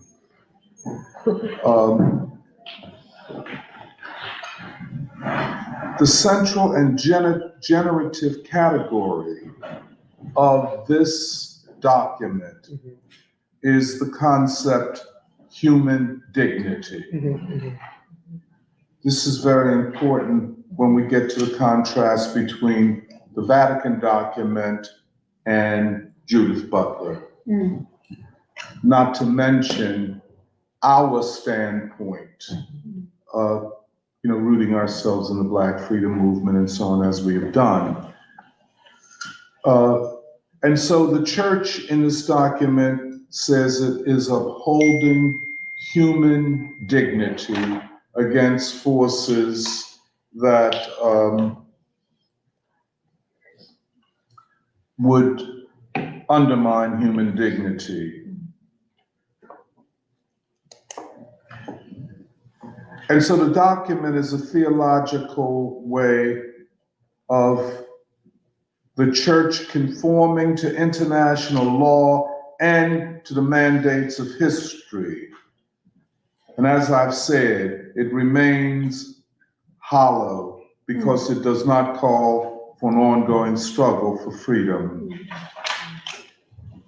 It comes off, therefore, static and dogmatic and does not adequately speak to this historic moment, nor does Judith Butler. It comes off as loveless, and I want to underline loveless. In fact, I don't recall love being used in the document at all. It speaks at rather than with humanity. It positions itself tragically as the teachers of the ignorant masses, as the moral guide, rather than learning from the people and from history.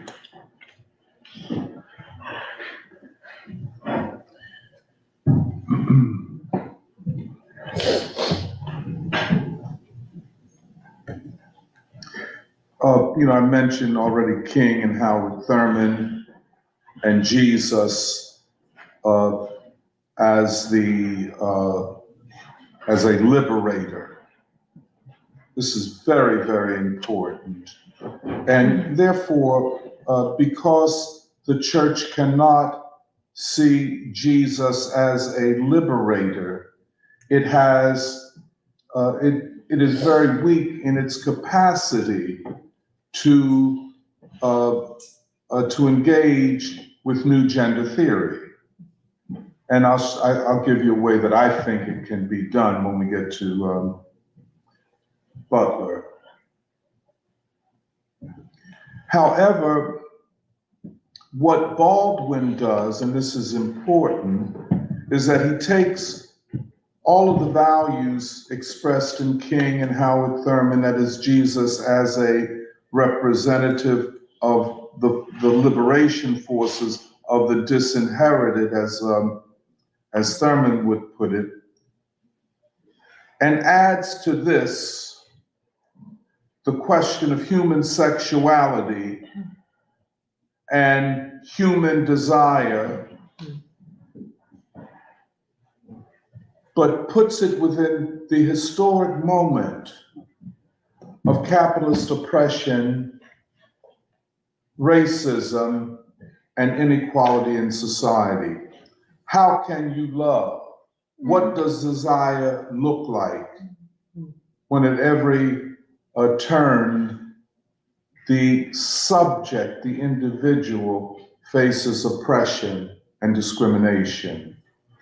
So for Baldwin, desire is not a barren or empty abstraction. It is real and concrete and must be investigated in that way. The church is unable to deal with human desire and sexuality.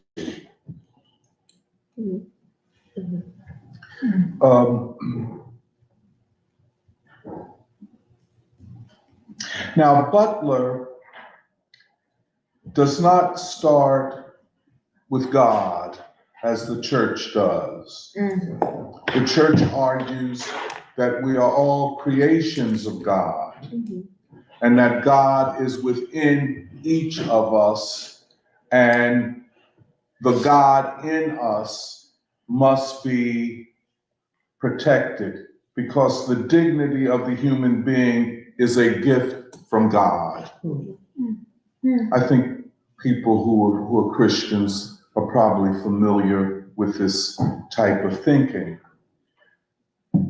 The originary moment in human history for Butler is gender. I'll tell you how that works out. It doesn't, just to say it is confusing. It doesn't make sense off the top.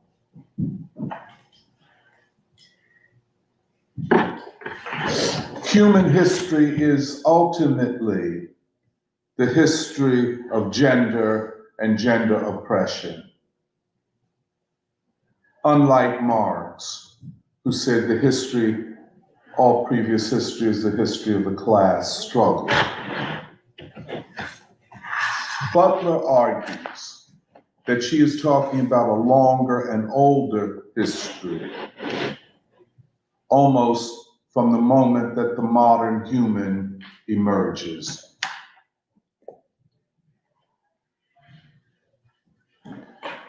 Thus, gender oppression is the foundation, the basis upon which slavery, class exploitation, poverty, war, and so on emerge, not the other way around.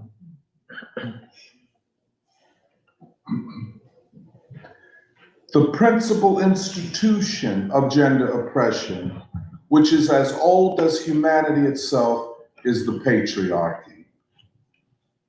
Anybody familiar with gender theory or gender discourse will recognize all of this. However, I think it is worth underlining that she, like most gender theorists, sees gender oppression as the foundation of every other kind of oppression, and thus as originary and generative, and that the principal institution of gender oppression is the patriarchy. The consequences of such theorizing are deep and wide, and are already felt widely in our society and in the politics of our society and of most other Western nations.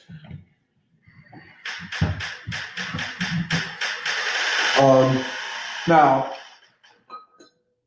we have often talked of Butler as a postmodernist theorist, and she is. She operates in that body of philosophical, theoretical work and thinking that flows from writers like, as we've said, Michel Foucault, Jacques Derrida, Lacan, and other thinkers who said that late capitalism, or capitalism in terminal crisis, is really a postmodern period. However, I would suggest, and maybe Nouri can say if I'm wrong or right on this, what Butler has done in her thinking is go from the postmodern to the post-human. She will argue, and many people would not have a big argument with her, that gender is a cultural construction. Hence, it is the product of societal relationships.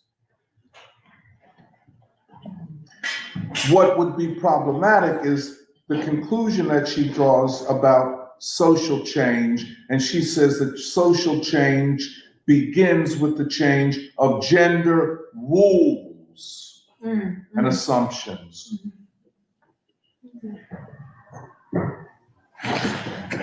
In this cultural feminism, biological sex by which we are talking about the natural historic evolution of species.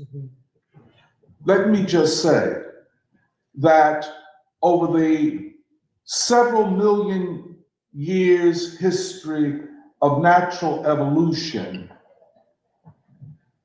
the earliest, the most primitive living organisms were unisexual.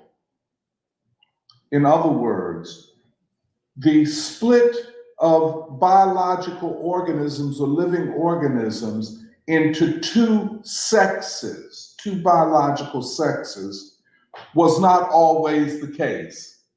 And even today is not always so. There are still species where there are not two sexes, but most species have evolved into two sexes. This will be very important when I try to explain something. However, where most social scientists and biologists, especially evolutionary biologists, would argue that gender practices, habits, assumptions emerge from the two biological sexes. So if we talk about man and woman as genders, this is based upon the two biological sexes. Butler makes a radically opposite argument, that it is gender that determines biological sex. To me, that is a very extraordinary statement. Of course, no evolutionary biologist would agree with it. In other words, culture precedes or determines nature. She might fall back, and I'm not certain about this, to something like, well, it is culture that determines the way we look at nature. But okay, perhaps that is so. But is that the same as saying that culture determines biology? In other words, biological sex does not determine cultural genders, but it is cultural genders that determine biological sex. Where does this take us? Well, I mentioned from postmodern to post-human. And of course, the whole gender discourse centers upon transgenderism. This is not about the liberation of women. It is basically not about women. It is about transgender persons.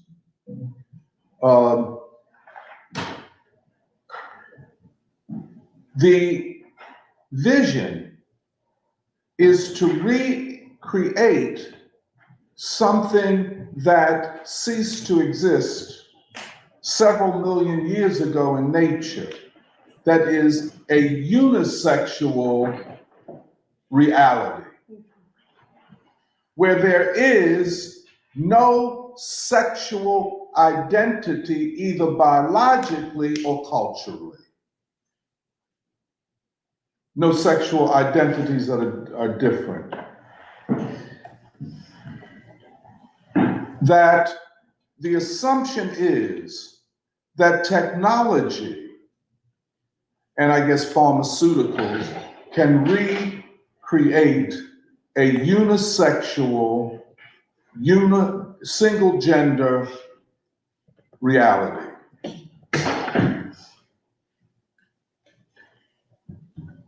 Hence, biological sex will cease to exist, and gender will define all of it. I just want to end quickly. Now, I've said, and I still think it's true, that at this stage, and I think that Butler and others who theorize like she does, do not show their whole hand. They're keeping certain things from us, such as this post-human future. They see that as equivalent of what Marx and the socialists argued, that communism would be the final liberation of mankind and humanity from oppression. What they are saying is doing away with biological sex and gender would be the final liberation of humanity. In the meantime, the point is for her to free the elite from society. Yeah. And we've said freedom from society rather than freedom to change society.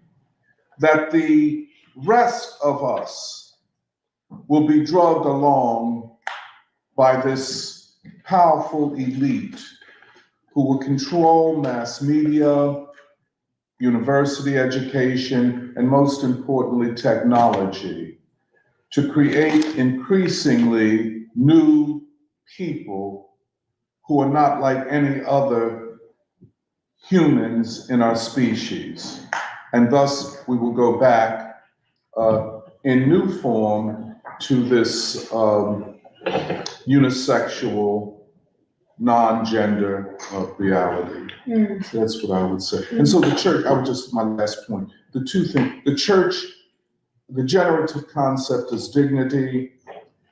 For Butler, the generative concept is gender and gender freedom, which I would just caution that we not confuse with human freedom in the wide sense. So the church, with all of the weaknesses of its document, it has a greater commitment to humanity than does Judith Butler. I think her theorizing is profoundly anti-human and anti-people and extremely elitist. Yeah, I totally agree with that. And okay, so from the Vatican statement, what I felt is that the Catholic Church has been a very old institution. And so, yeah, the way that it writes is like almost like it's revising or like extending its canon, but it can only do so like at a certain speed.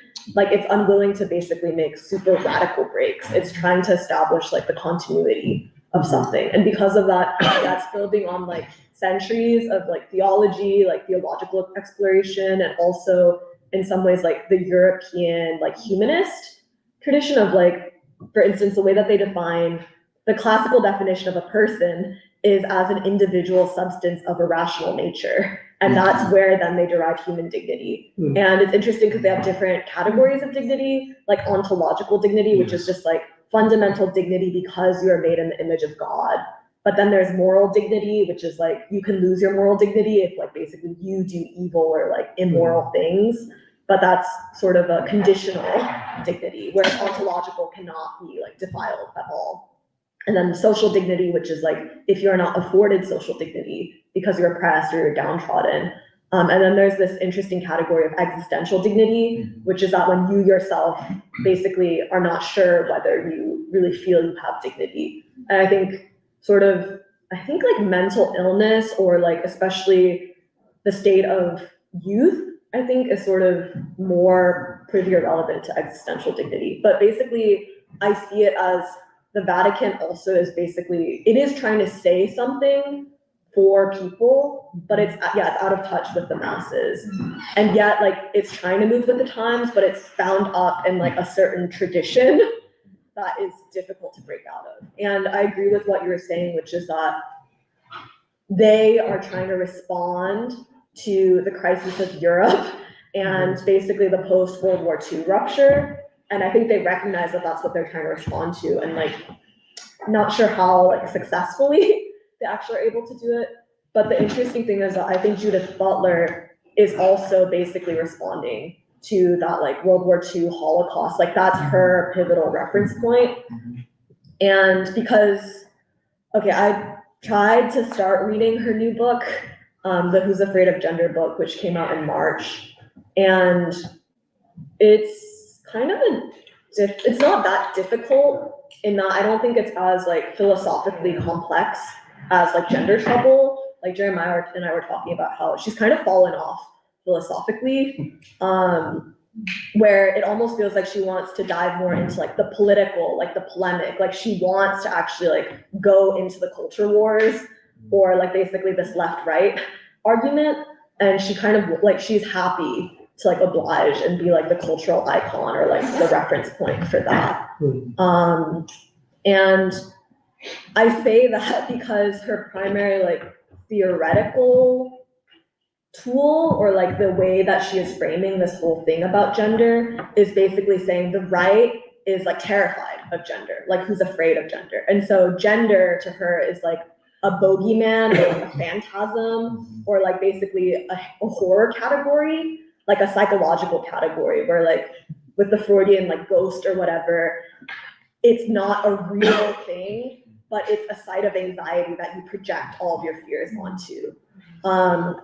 And I think that that's important because she basically divides it into there are legitimate things to be scared of, like there are legitimate fears like climate change or like migration and like war and neoliberalism. And then there are illegitimate fears, which is gender.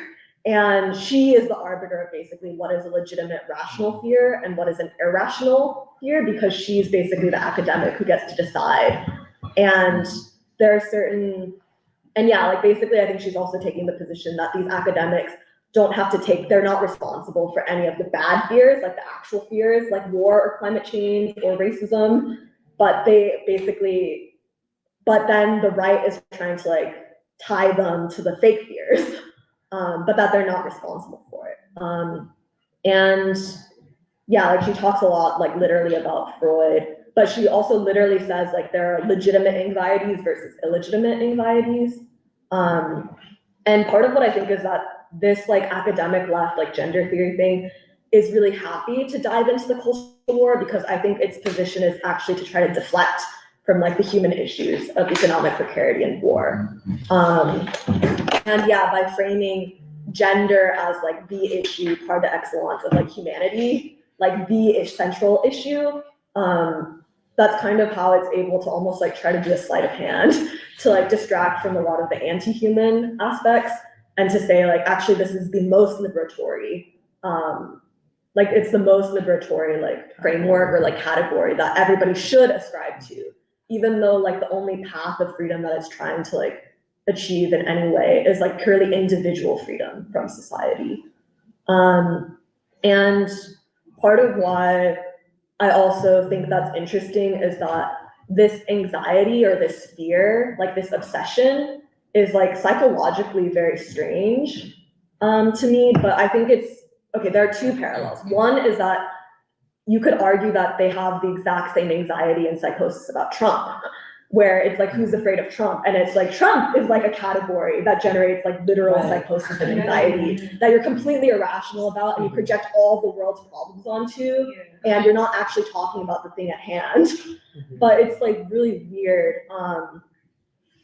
And okay. And so basically, I think what it comes from is basically a misdiagnosis of what the ruling class is, where she wants to say that the ruling class has nothing to do with the left, has nothing to do with academics. Instead, it's very cleanly mapped onto the right, like right-wing populism, white supremacy, Christian nationalism.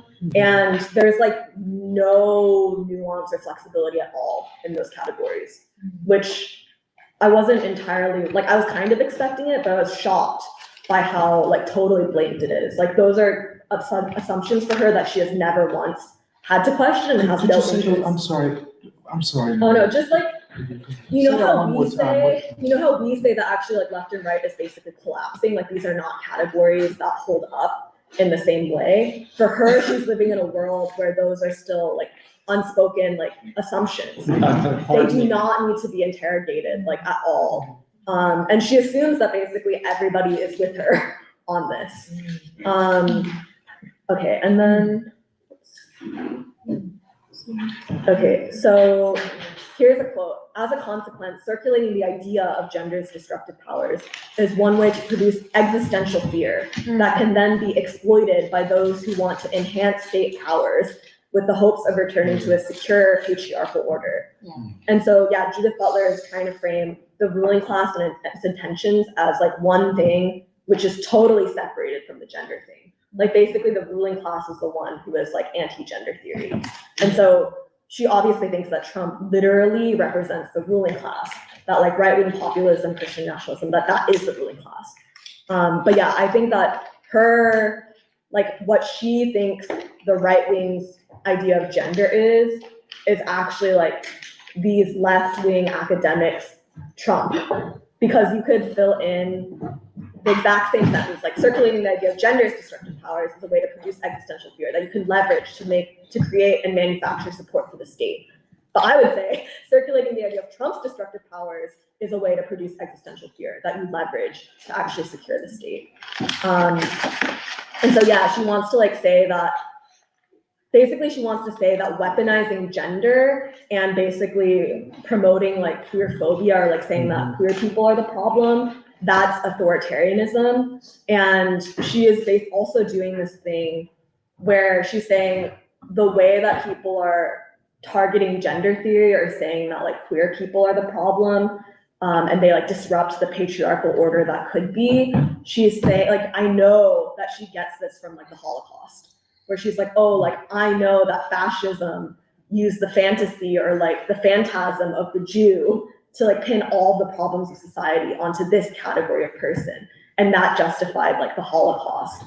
And so it's like, it was very revealing because for one thing, it reinforces what we were talking about in Free School a few weeks ago, which is that Judith Butler derives her entire identity and intellectual like heritage from the European tradition, and she embraces it. But also the period of the European tradition that she embraces comes out of the collapse of Europe and like the post-World War II like nihilism and existentialism, where honestly I think a lot of the rationale was, how could we have done this to humanity? Like, what does this say about us?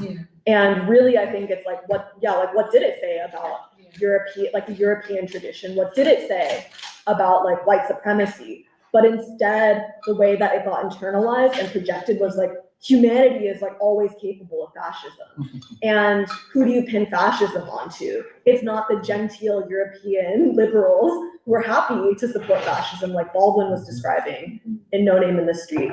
Instead, yeah, it's like the Trump people, it's like the right-wingers, it's anybody who doesn't agree with like this gender ideology. And yeah, and so I think I thought that was really interesting because, like we were saying, the chronology matters a lot, like where you actually get your ideas from.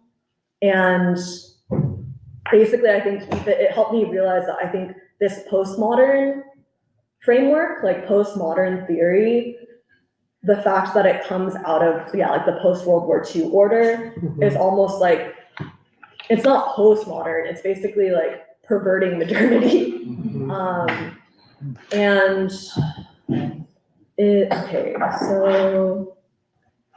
But she's obsessed with like European fascism. Like she's really obsessed with it, and basically it is like a psychological thing where you're thinking all the time about the Nazis and the Holocaust, and then you're projecting it, and that's what she's rooted onto. And then she also basically, because of that, wants to insist that it's a universal phenomenon, and therefore like ascribe it to Americans, ascribe it to like the global South, ascribe it to like everywhere. And yeah, this like anxiety, but then also because of the way that the academics and academia works, is that you take this anxiety and this psychosis and then you rationalize it and say like, actually, this is a productive way of thinking about things. Like this is the rational, legitimate way of thinking about things.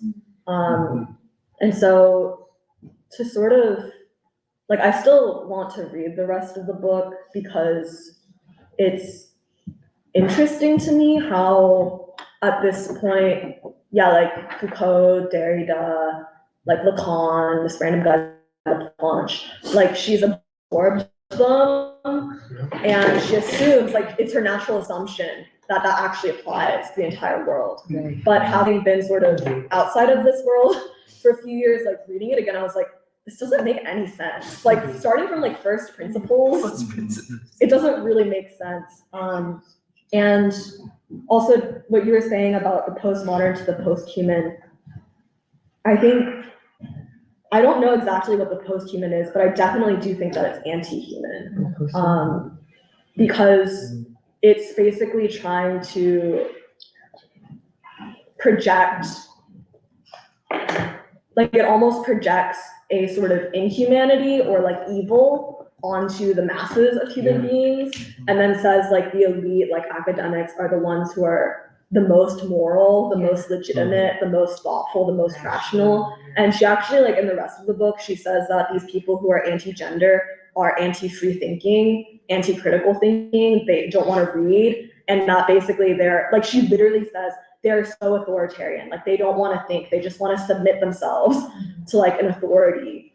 And it's so arrogant, and yet she also does this thing where she's like, but I can speak for the masses of humanity. Like I know, like I actually am on the side of humanity, and that's all of like the young queer people and all of, yeah, like the young trans people in India. Like I speak for them, basically. Yeah, but I think, oh, and I do think that what you're also saying, which is that there is a desire to basically completely unmoor gender from sex. Yeah. And I think it's interesting what you're saying about sexuality and desire as an expression of like, desire is not an abstraction, but it's actually something to be investigated. Because it's like, how do you love in a society that basically wants you not to love? But basically, I think sex, like biological sex, the functional purpose of it, like in purely utilitarian, like biological terms, its function is to actually like create life and to make life more possible. Like the evolution of sex is because, like, as opposed to like asexual reproduction, you're able to evolve maybe faster and you have more mutations to basically be able to buffer in like stressful scenarios. And so like, if you think of the purpose of sex as being actual life or like reproduction, and therefore like a sense of the future, like ensuring the future, and then you ask like what the purpose of gender is, and gender's purpose is clearly a social one. And I think my question is, what is the social vision that Judith Butler or like people like these have? Like, what is their social purpose for gender? Right. And what is that social purpose trying to achieve? Which I do not think is human freedom. It's at best individual freedom for like a few elites. Yeah, I want to say something. You're raising a lot of important philosophical questions. Unfortunately, I have to leave soon, but one of the things she talks about, say, gender, and she gets this from the philosopher Simone de Beauvoir, the existentialist, about it being a social construction, that gender is not something that's natural, that our roles that we play. And I'm talking about how our argument is going.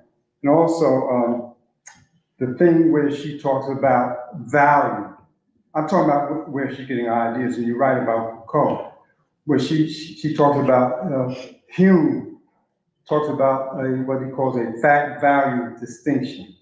And what Hume said, and this is, I'm talking about the part about deriving, which is criticizing the church. In other words, you look at nature, and then you decide from nature what your value is. Well, Hume, he refuted that distinction. He said, I think he said that he argued that we cannot arrive at a value statement, you know, what's right or wrong, from a fact of, say, in nature, because values depend on what matters to us. So that's where she's coming from when she's talking about, you know, what's right or wrong in terms of sexuality. And I think before I leave, I think Foucault, the part about Foucault is that, well, we all know Foucault, he was gay, right? And so he taught, and if you know about his history, he also talked about, he had nervous breakdowns, etc. So he criticized the French, the government, say psychiatry, medicine, and law controlled human beings. That was what he was getting at. So a lot of what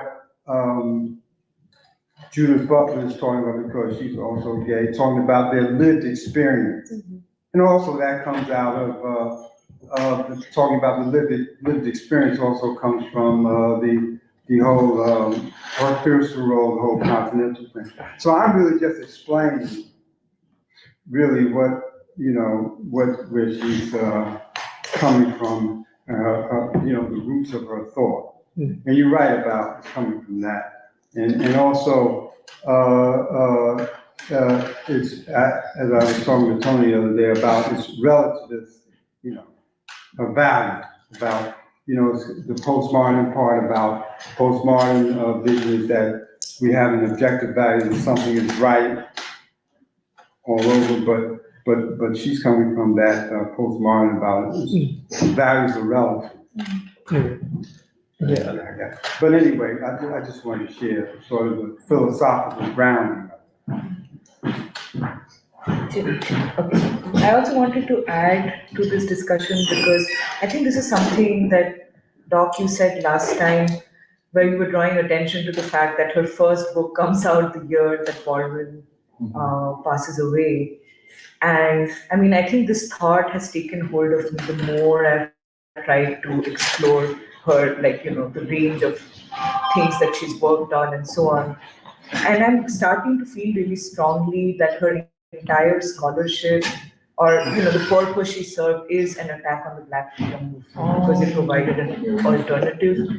And I feel this about the gender thing definitely because there is a direct contrast you can make about how Baldwin talks about gender and sexuality and identity and what it means to discuss this question. Like even what is the answer that we're looking for is so different with Baldwin, and it's rooted in that human being, you know. But for her, it's the opposite perspective, where you abstract it to the level that the answer, like you don't even know why you're asking these questions anymore, and you don't hope to find any answers, right?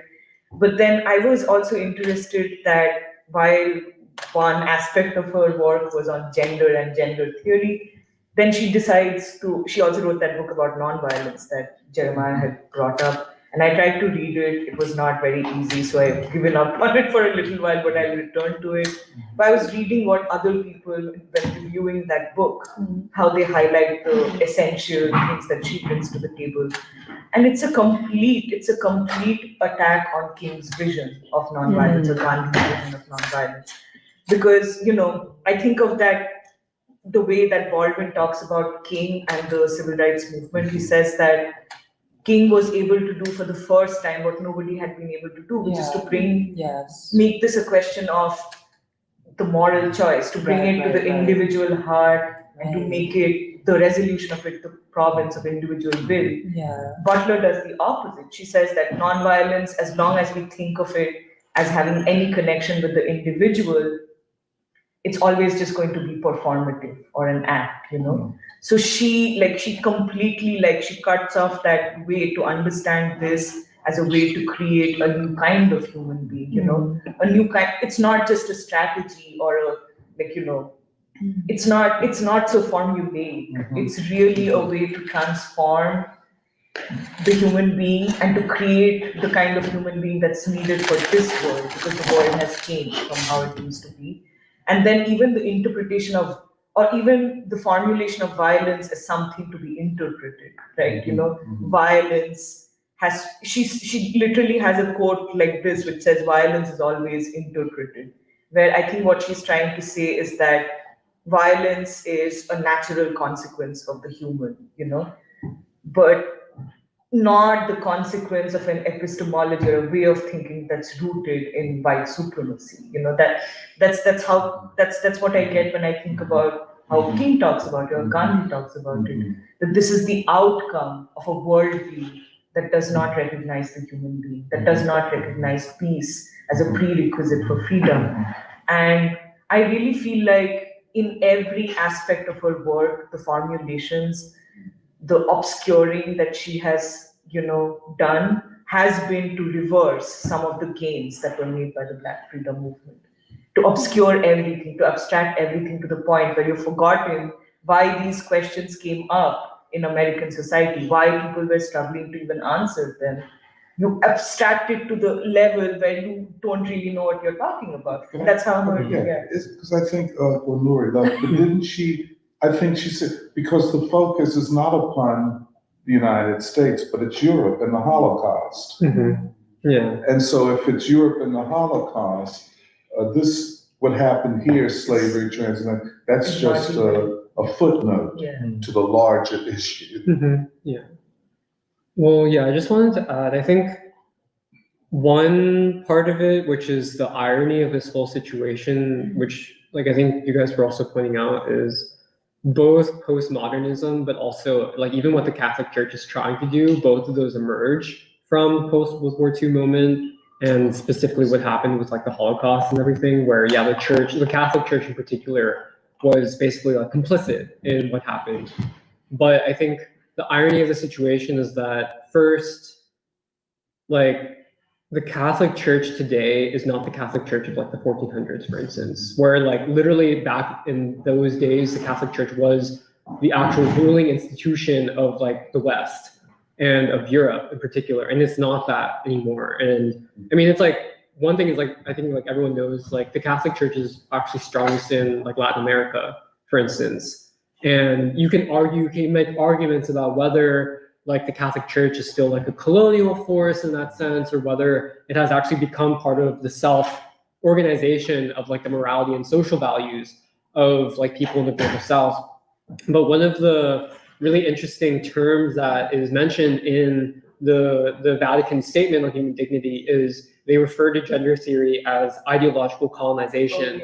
And I feel that is what stings people like Judith Butler the most, because people like Butler are literally, Mary was saying, they're trying to position themselves as we're speaking on behalf, they won't say this, but we're speaking on behalf of the quote unquote the subaltern, right? They're speaking on behalf of the oppressed. And then the church is coming around and saying actually, no, gender theory is this is the new form of Western colonization of basically the global South. And I think that's kind of the irony of the situation, where it's and I feel our more direct context is the United States. And I think it's part of what I feel the whole culture war thing, but even the particular flashpoint of gender is that I think most ordinary people do not see this whole thing of transgenderism or the kind of social and cultural phenomenon. It's I feel most people feel that it's something that is being imposed by elites. And regardless of the individual question of what, how do you feel? What do you feel your gender is? What do you feel your sexuality is? I feel aside from that whole thing, this whole thing of the gender ideology or the gender theory thing, most people feel it's something that's being imposed on them, which is what lends credence to the church's position of this is ideological colonization.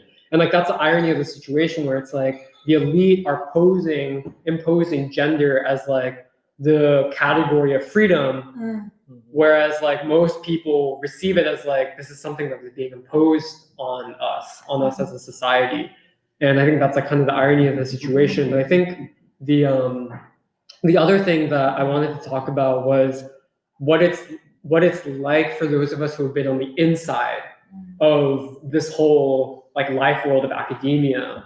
Because I think for instance, if you're an undergrad who's into all this stuff we were, me, Mary, Kathy, for instance, we were deep in this world. But the funny thing is that the smart kind of advanced undergrads and the grad students, they will kind of be it's almost like you feel self-conscious about figures like Butler and Derrida and Foucault. Well, I don't think they're very popular. Yeah, they're not very popular. They're kind of seen as like almost like old-fashioned in some ways. Like they're not the models. Yeah. Really? Like But I it's- don't think they are. Well, it's like internally. Internally. Internally, they're going Like if you were a grad student, you're like, I love Judith Butler. People would be like, it's a little passe. Yeah.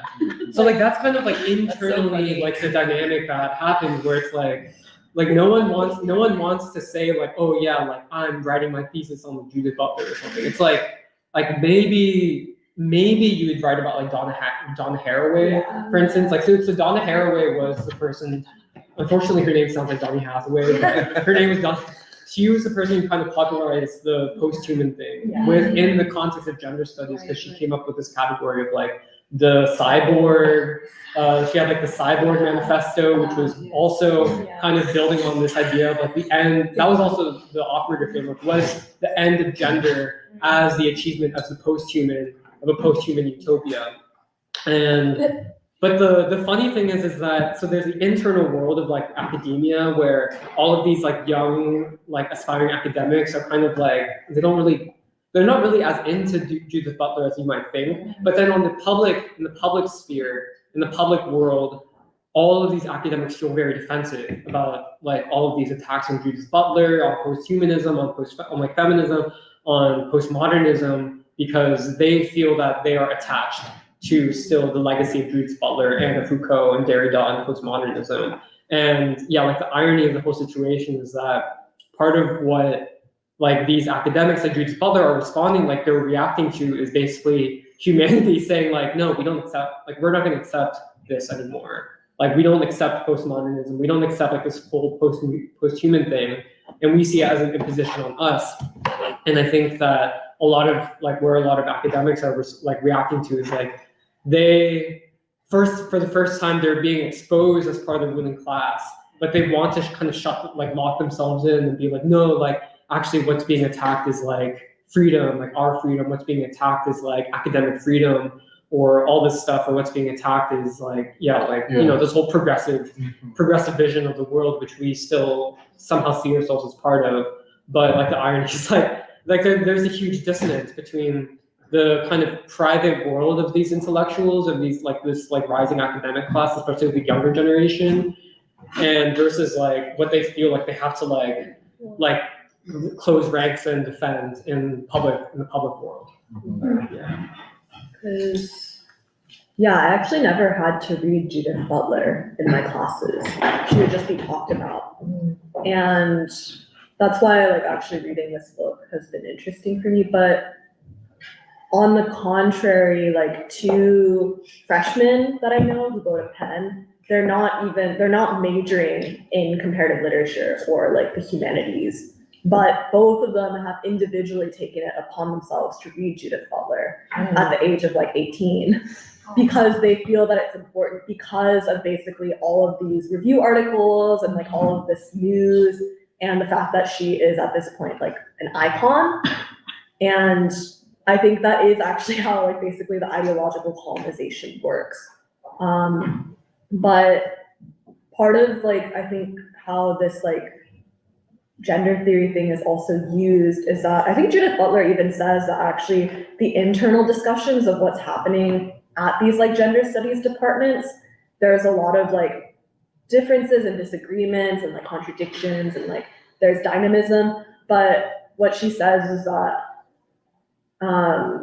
but there's like one prevailing view of gender theory that gets basically like proliferated to the outside world.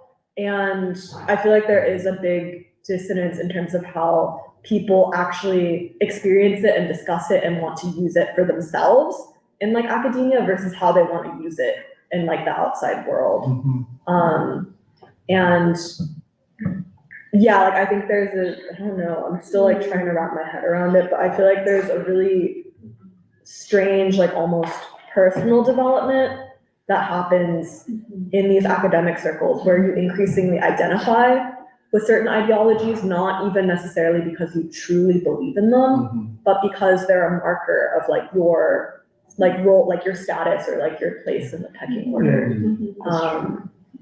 And so I think part of how I'm reading this book is how, yeah, like how the ruling class actually works, how it latches onto or actually just wields certain ideologies, and also what are the intellectual moves that they make to try to distance themselves from that fact, or to try to obscure it. Like, what are the strange logical forms that they take to try to make it as though they're not responsible for what they are doing? Yeah, I just, this is very interesting because, maybe there is, not as enthusiastic an approach to her in academic and or comparative literature circles, but transgenderism is now associated with what feminism is. Right. And so you can't be a feminist unless you support transgenderism. Well, what does it mean to support being transgender? Well, there was another article in the New York Times last week, I think I texted to people, where England is restricting how widely you can use puberty blocking drugs.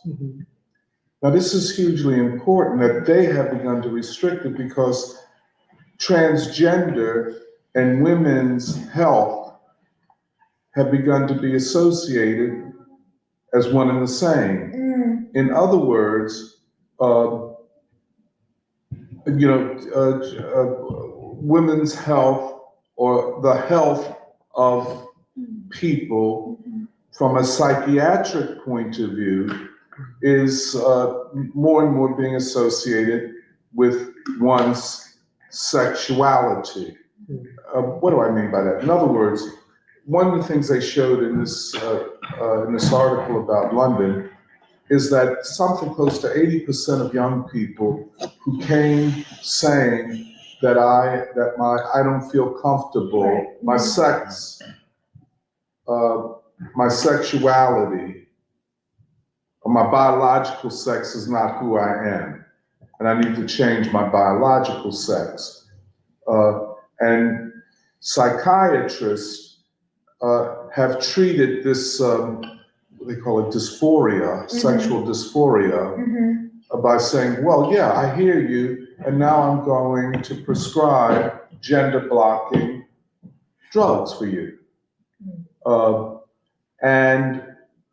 But what studies showed, and this is what kind of caused some caution in the psychiatric establishment in England, is that 80% of kids that say they was experiencing sexual dysphoria, were either autistic or suffering from clinical depression. And the psychiatric establishment was saying, well, what you're really experiencing is sexual dysphoria. And then prescribing gender-blocking drugs. So I'm saying it has had a huge impact in the field of psychology and psychiatry, and in the treatment of children who are saying, well, what I'm experiencing is a separation of my biological sex from my gender identity, and I need to change my biological sex so they're, blase. I think this is a huge admission of an excessive commitment to the very things that people like Butler are talking about. And this is beyond comparative literature. Yeah. This is in the field of medicine. Yeah, I feel like that's an interesting point because it's starting to sound to me like these types of like gender theories or philosophies is like a way to come up with like a new language to like describe the crisis among like young people of meaning or of like purpose, or like you could take it to like human dignity, I think, because I guess we went there. But yeah, it just seems like that's like the language that's being prescribed to deal with these problems instead of just looking at the broader issues that make people feel like that. And then I just had a question on like, what is post-human? I never heard of that. I'll let Jerry. So like post-humanism, it's like one tied up with like gender, but also tied up with technology. I think those are like two of the main. Say it one more time. So gender, but also technology. I think like for me, that's my understanding of like where a lot of the post-human category comes from, because so like this academic Donna Haraway who wrote the Cyborg Manifesto, right? That's what it was called, right? Yeah, so like she was kind of one of the pioneers of post-humanism within academia, where it's like, this is a very rudimentary, maybe you would describe it.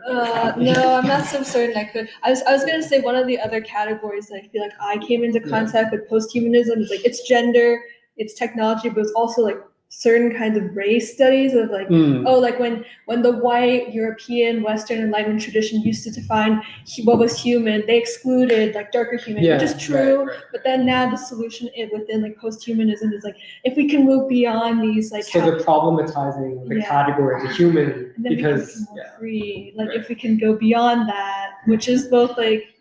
It's still not, because I think one of the big things, I'm not sure I can give a good definition, but I just increasingly feel like this understanding that we started to talk about in free school a few like sessions ago around like what happened when like modernity overemphasized the individual and overemphasized like bourgeois like rights, like this idea of even like in the paradigm of like trying to of like Judith Butler and then transgenderism, the idea that like the way to advance like more individual freedom is like to respect even like the right of a child to like want a puberty blocker, but really all it is eroding like human dignity. The human is lost. The human is, and that's what one of the things that like the Catholic Church does seem to be able to.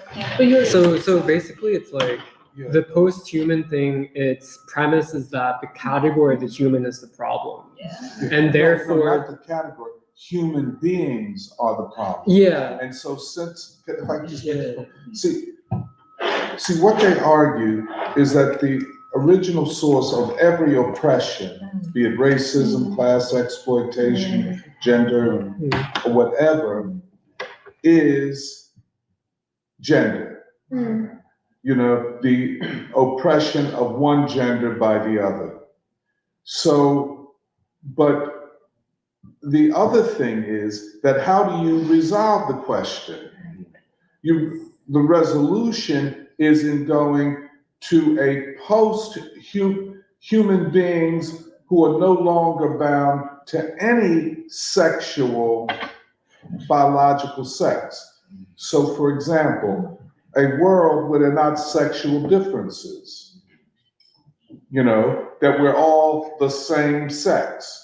And how do you achieve that? You achieve that through pharmaceutics, through surgeries, through any number of means, so that the original difference that produced every other oppression, that is the sexual difference and its reflection in culture through gender, i.e. man and woman, you do away with. So you say, well, how do you produce people if you don't have sexual differences? Well, and they write about it.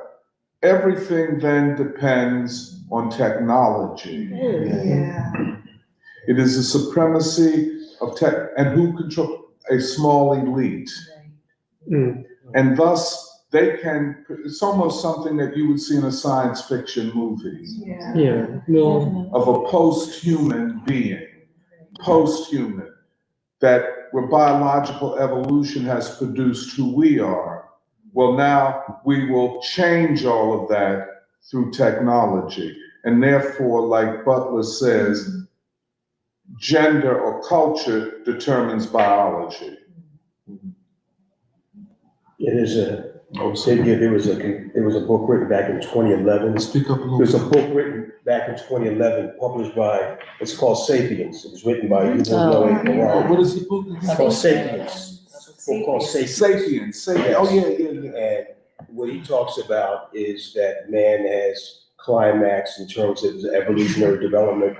So the new human being will be a designer human being, where you merge technology and human biology into one new kind of. That's right. Say, And just like they tout artificial intelligence, the human intelligence is very limited. Now we will produce a machine intelligence. yeah, what the human being of the future will be embedded with certain with technologies that will create a new personhood. So how we understand the human being today is not what he will be in the future. It will be a combination of technology and biology to create this perfect human being, which has a different sexual orientation. And if it does have any sexual orientation, it will be kind of, No, be a unisex. unisex. A unisex. Right. And that, I mean, of course, Maureen and others can, but there was species, the development of two sexes, the evolution to that took couple million years of biological evolution. The earliest species, the earliest life forms, I'll put it that way, were unisexual. And what they want, I would say, what I think they want, what some of them want, is to return to a unisexual world. And thus, in doing so, you remove the basis of all systems of oppression that flow from this original division of biological sexes and their manifestation in gender and culture. Sorry. You said oppression. And I thought this interesting because who's oppressing who in that situation? Who is oppressing who in this dynamic? Because I was like, well, that's it. It is, it is the male, the dominant, the physically stronger biological sex dominating the physically weaker. And that's in the early moments of modern human beings. If you read it kind of comes, the book Sapiens basically is saying that just too many human beings on the planet, and it comes out of a Malthusian warp, just understanding of the world. And basically, I think it's an extension of white supremacy, because the population of white people is crashing up globally around the world. Their reproduction rate in many countries is like 1.1%. Some countries is less. And so they see that. Is that high or low? It's low. You need 2.2 people. I don't know how you get to 0.2. I guess you have somebody born with a head and a leg, but they got 2.2 human beings is the replacement rate. And the replacement rate for white people around the world has collapsed, and they can't figure out the reason why. And it is explosion of people of color being born around the world. So now they've come up with the world is too crowded, it's getting overheated, and we're going to create a new human being, which is a human being that they feel that they can impose on the rest of the world. Can I add on to that? Right. I think one of the first, or I don't know if this is the first, but one society that I know of that tried to do this was Nazi Germany by creating an Aryan race. And the actual, I guess, contemporary transgenderism came from the Herschel Institute in Germany back in the 1920s. That was where the first sex change operation occurred, was the Herschel Institute. And in the 1930s, it was burned in a purge called the Night of the Long Knives, where the Nazi Party was trying to expel all influence of homosexuality and transgender. And the motivations for that are a little bit, mysterious, but a lot of people contemplate that, it's to cover up their own tracks. Like Ernst Röhm, for example, he was one of Hitler's early confidants. He was the founder of the Brown Shirts, the Nazi paramilitary wing. And he was an avid cross-dresser and homosexual.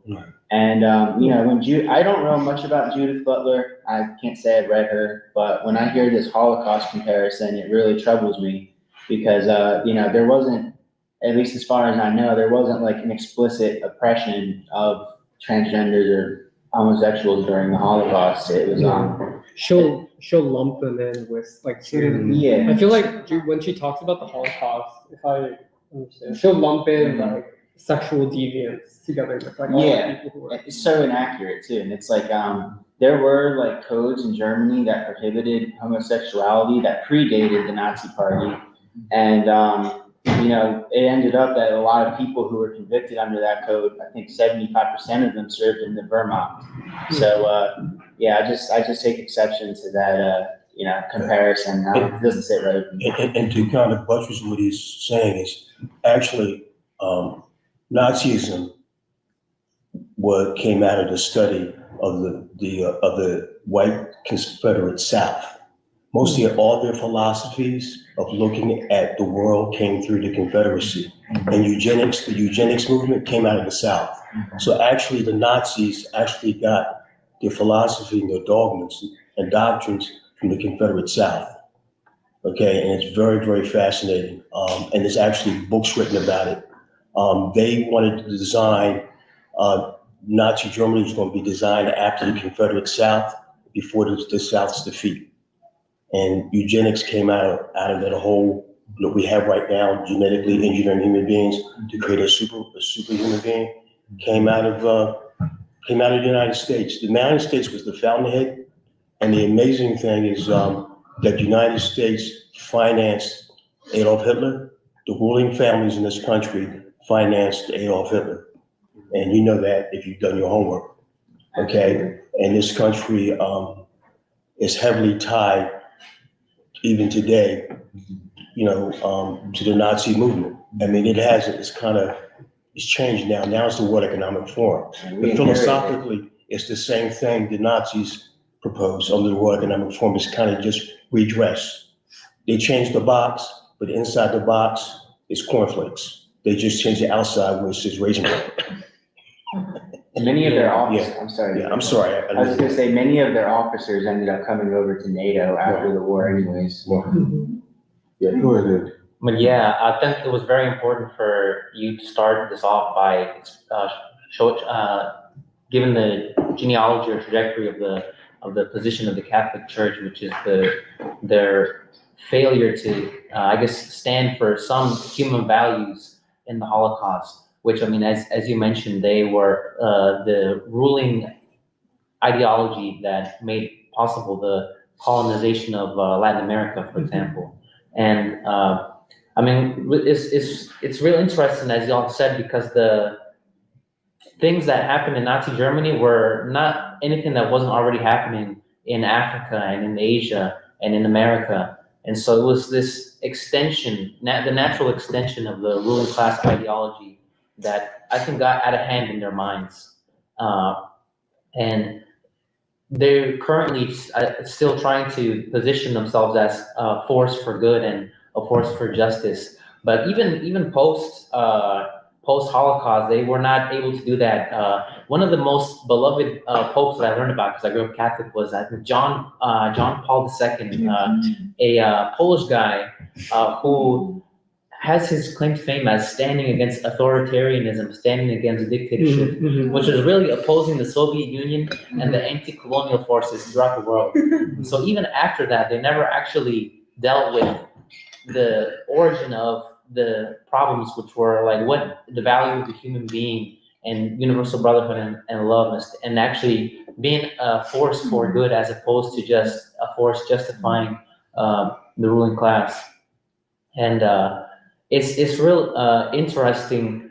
I see this like gender ideology stuff as similar to how Nathan put it, as being positioned to kind of misdirect the actual source of problems and get in the way of finding a solution. Like at least this concept of the patriarchy that as a source of oppression, I see it most on this idea most alive and well, or unwell really, in places that are most oppressed by the West. So like, you know, when I see it really blazing in Mexico, when I visit, or and what, instead of saying, wow, there's a ruling class that's making our life miserable here, that has control over your, for example, economic situation that makes her life limited is something like, oh, women in the workplace, so the man is keeping home. The man in Mexico is not really working like that there, so that's why I'm here, because my dad didn't see a lot of economic opportunity there, and many others. So that's really not the source of your troubles. Although of course there has to be a new working out of the relationship between men and women, because we live in a new world today with new possibilities. It's really not your brother, your sister, your father that is the cause of your misfortune and the limiting of your life. And I mean, you've said that it's been a force to beat down the black man in the black community. And I think, Nuri, you told me once that men and women are really at odds in South Korea, a place that's occupied by the American military. And really, I see this trans idea as they're following through with it in putting new ideas to distract people from the true source of oppression and a true solution. But similar to what happened in Nazi Germany against Jewish people, white people, they said, oh man, this is kind of getting out of hand. We're kind of losing control of this. Similar to drugs in Kensington affecting white people. This is getting out of hand. We didn't intend things to mess us up that badly. And so when you do it to your darker people, you end up inadvertently doing it to yourself. Although you end up doing it to yourself anyways, because if you can't bury that consciousness to see someone else suffering and being affected by that.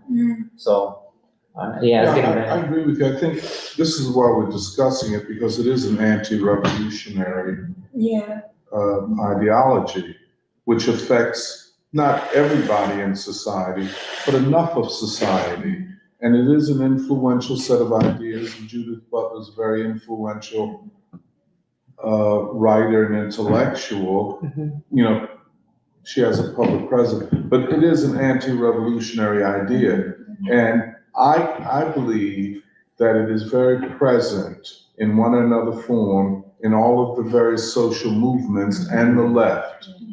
I think the uncritical embrace of transgenderism and then, you know, so if you say I'm not for children, coming into a psychiatrist and saying, you know, I feel sexual dysphoria, and you say, well, oh yeah, right. So here's some puberty blocking drugs, you know, which you'll be on for the rest of your life. And to say that is freedom. And if you oppose that, oh, you're transphobic. Well, something really. And I think also the post-human thing, the post-human being, the new human being, which is pharmaceutically invented. Right. Well, yeah, because again, like the ironic thing is, like especially the theorists who are like Judith Butler and the ones who are pushing the post-humanist thing, they were like even like the transhumanist thing, they present it as a liberatory concept, as a new kind of egalitarian society. And I think that's the other I remember even from like college days was, you know, people like Judith Butler and many of the kind of the people who are into gender theory in academia, they see gender as, like that liberatory concept, and they actually see it as an ideological thing. But then when quote unquote the right then accepts it as an ideological thing and even uses the term gender ideology, you know, then all of these academics suddenly get really flustered and really offended, because they're like, no, like I never said that gender was an ideology, but it's like you actually did. And it's like you at least take responsibility for your own ideas. But the other thing that I wanted to say was I was in the Netherlands like last year or the year before, and I went to this museum in Amsterdam, and it was really interesting because they have to cover the history of Dutch colonization, you know? But the kind of end point that they reach of basically atoning for the sins of the Netherlands colonizing like Africa and like Indonesia, like Southeast Asia, is they end with basically like 2020 George Floyd, and specifically like if you guys remember during the George Floyd protests, there was kind of a culmination where it wasn't just Black Lives Matter, but like Black trans lives matter. But then like that somehow reached Europe, where it's like not even relevant. Like what Black people are also in the Netherlands, aside from people who maybe came from Africa. But yeah, like their whole endpoint of like the way that we're going as Europeans to atone for colonialism is like Black trans lives matter, which is also something that's like imported from the United States too. But that's presented as like the most progressive, radical way of basically like atoning for their sins of like hundreds of years of like Western colonialism, which is I think. But here in the United States, to quote, atone for slavery, we will disappear it, erase it, and say that, well, the Holocaust. And we see that, and then, well, that, and then if you really, for freedom, if you really want to continue the anti-slavery struggle, you have to be supportive of trans people. And there are Black folk that say, you know, small group of these activists. But it is I think Nuri said it is a blow against the civil rights movement and its memory.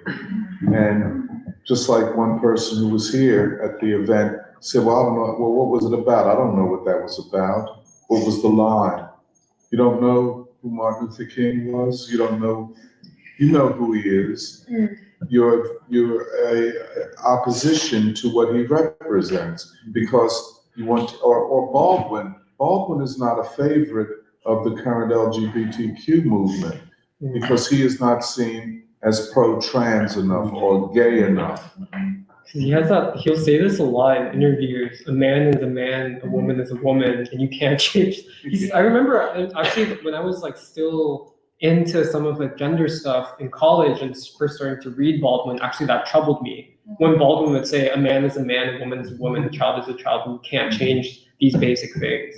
And I remember being like, whoa, like is Baldwin anti-trans? And I was like have to grapple with that because I was like still working out. Like, I think that's why the West is so frightened by Russia and China, because their argument now is that we are civilization states, and you cannot impose this upon us. We have a civilization that goes back before the Americans, and I think even India right now is taking that position that every nation state has a civilization, and you must respect those boundaries. The West, if that's your intellectual, ideological ball that you develop for whatever reason, that's fine. Pretty much just saying, you do you and we'll do us. And this cannot, and you can't impose this upon us. And I think that's what frightens them more about India and China and Russia, because they see themselves as a separate, distinct civilization. And you cannot impose your civilization upon us. And that frightens the hell out of the West, because that's what you're trying to do.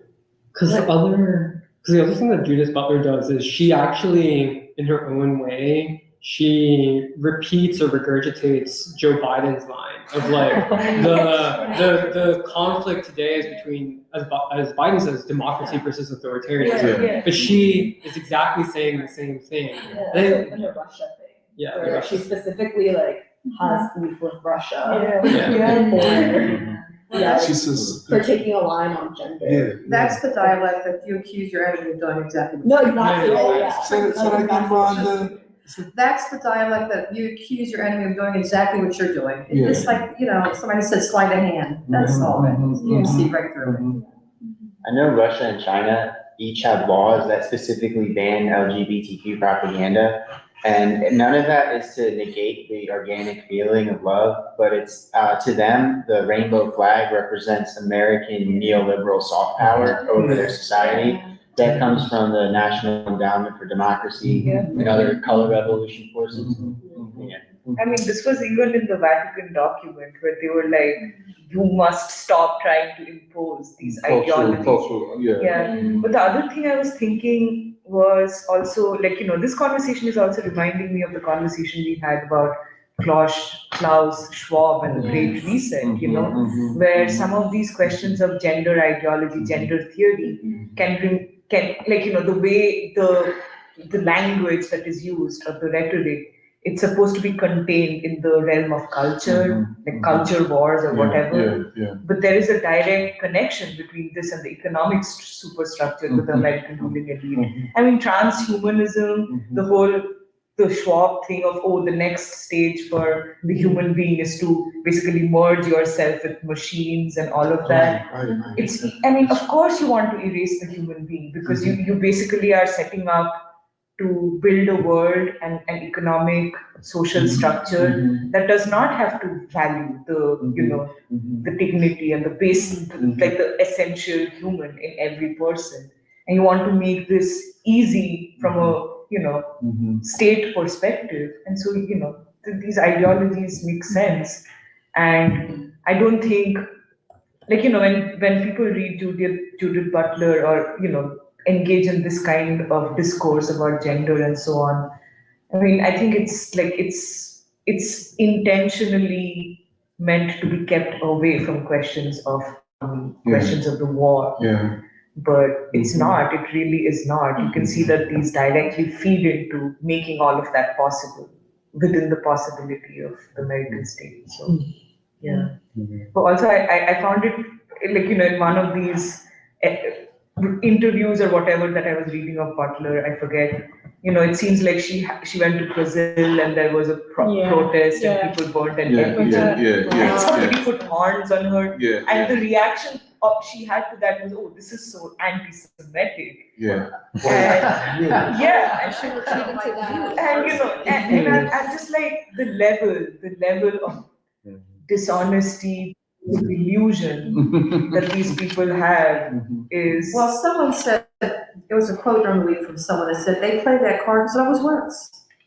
I mean, there are certain cards that Everybody's people play afraid that of always challenging works, it. and that one works.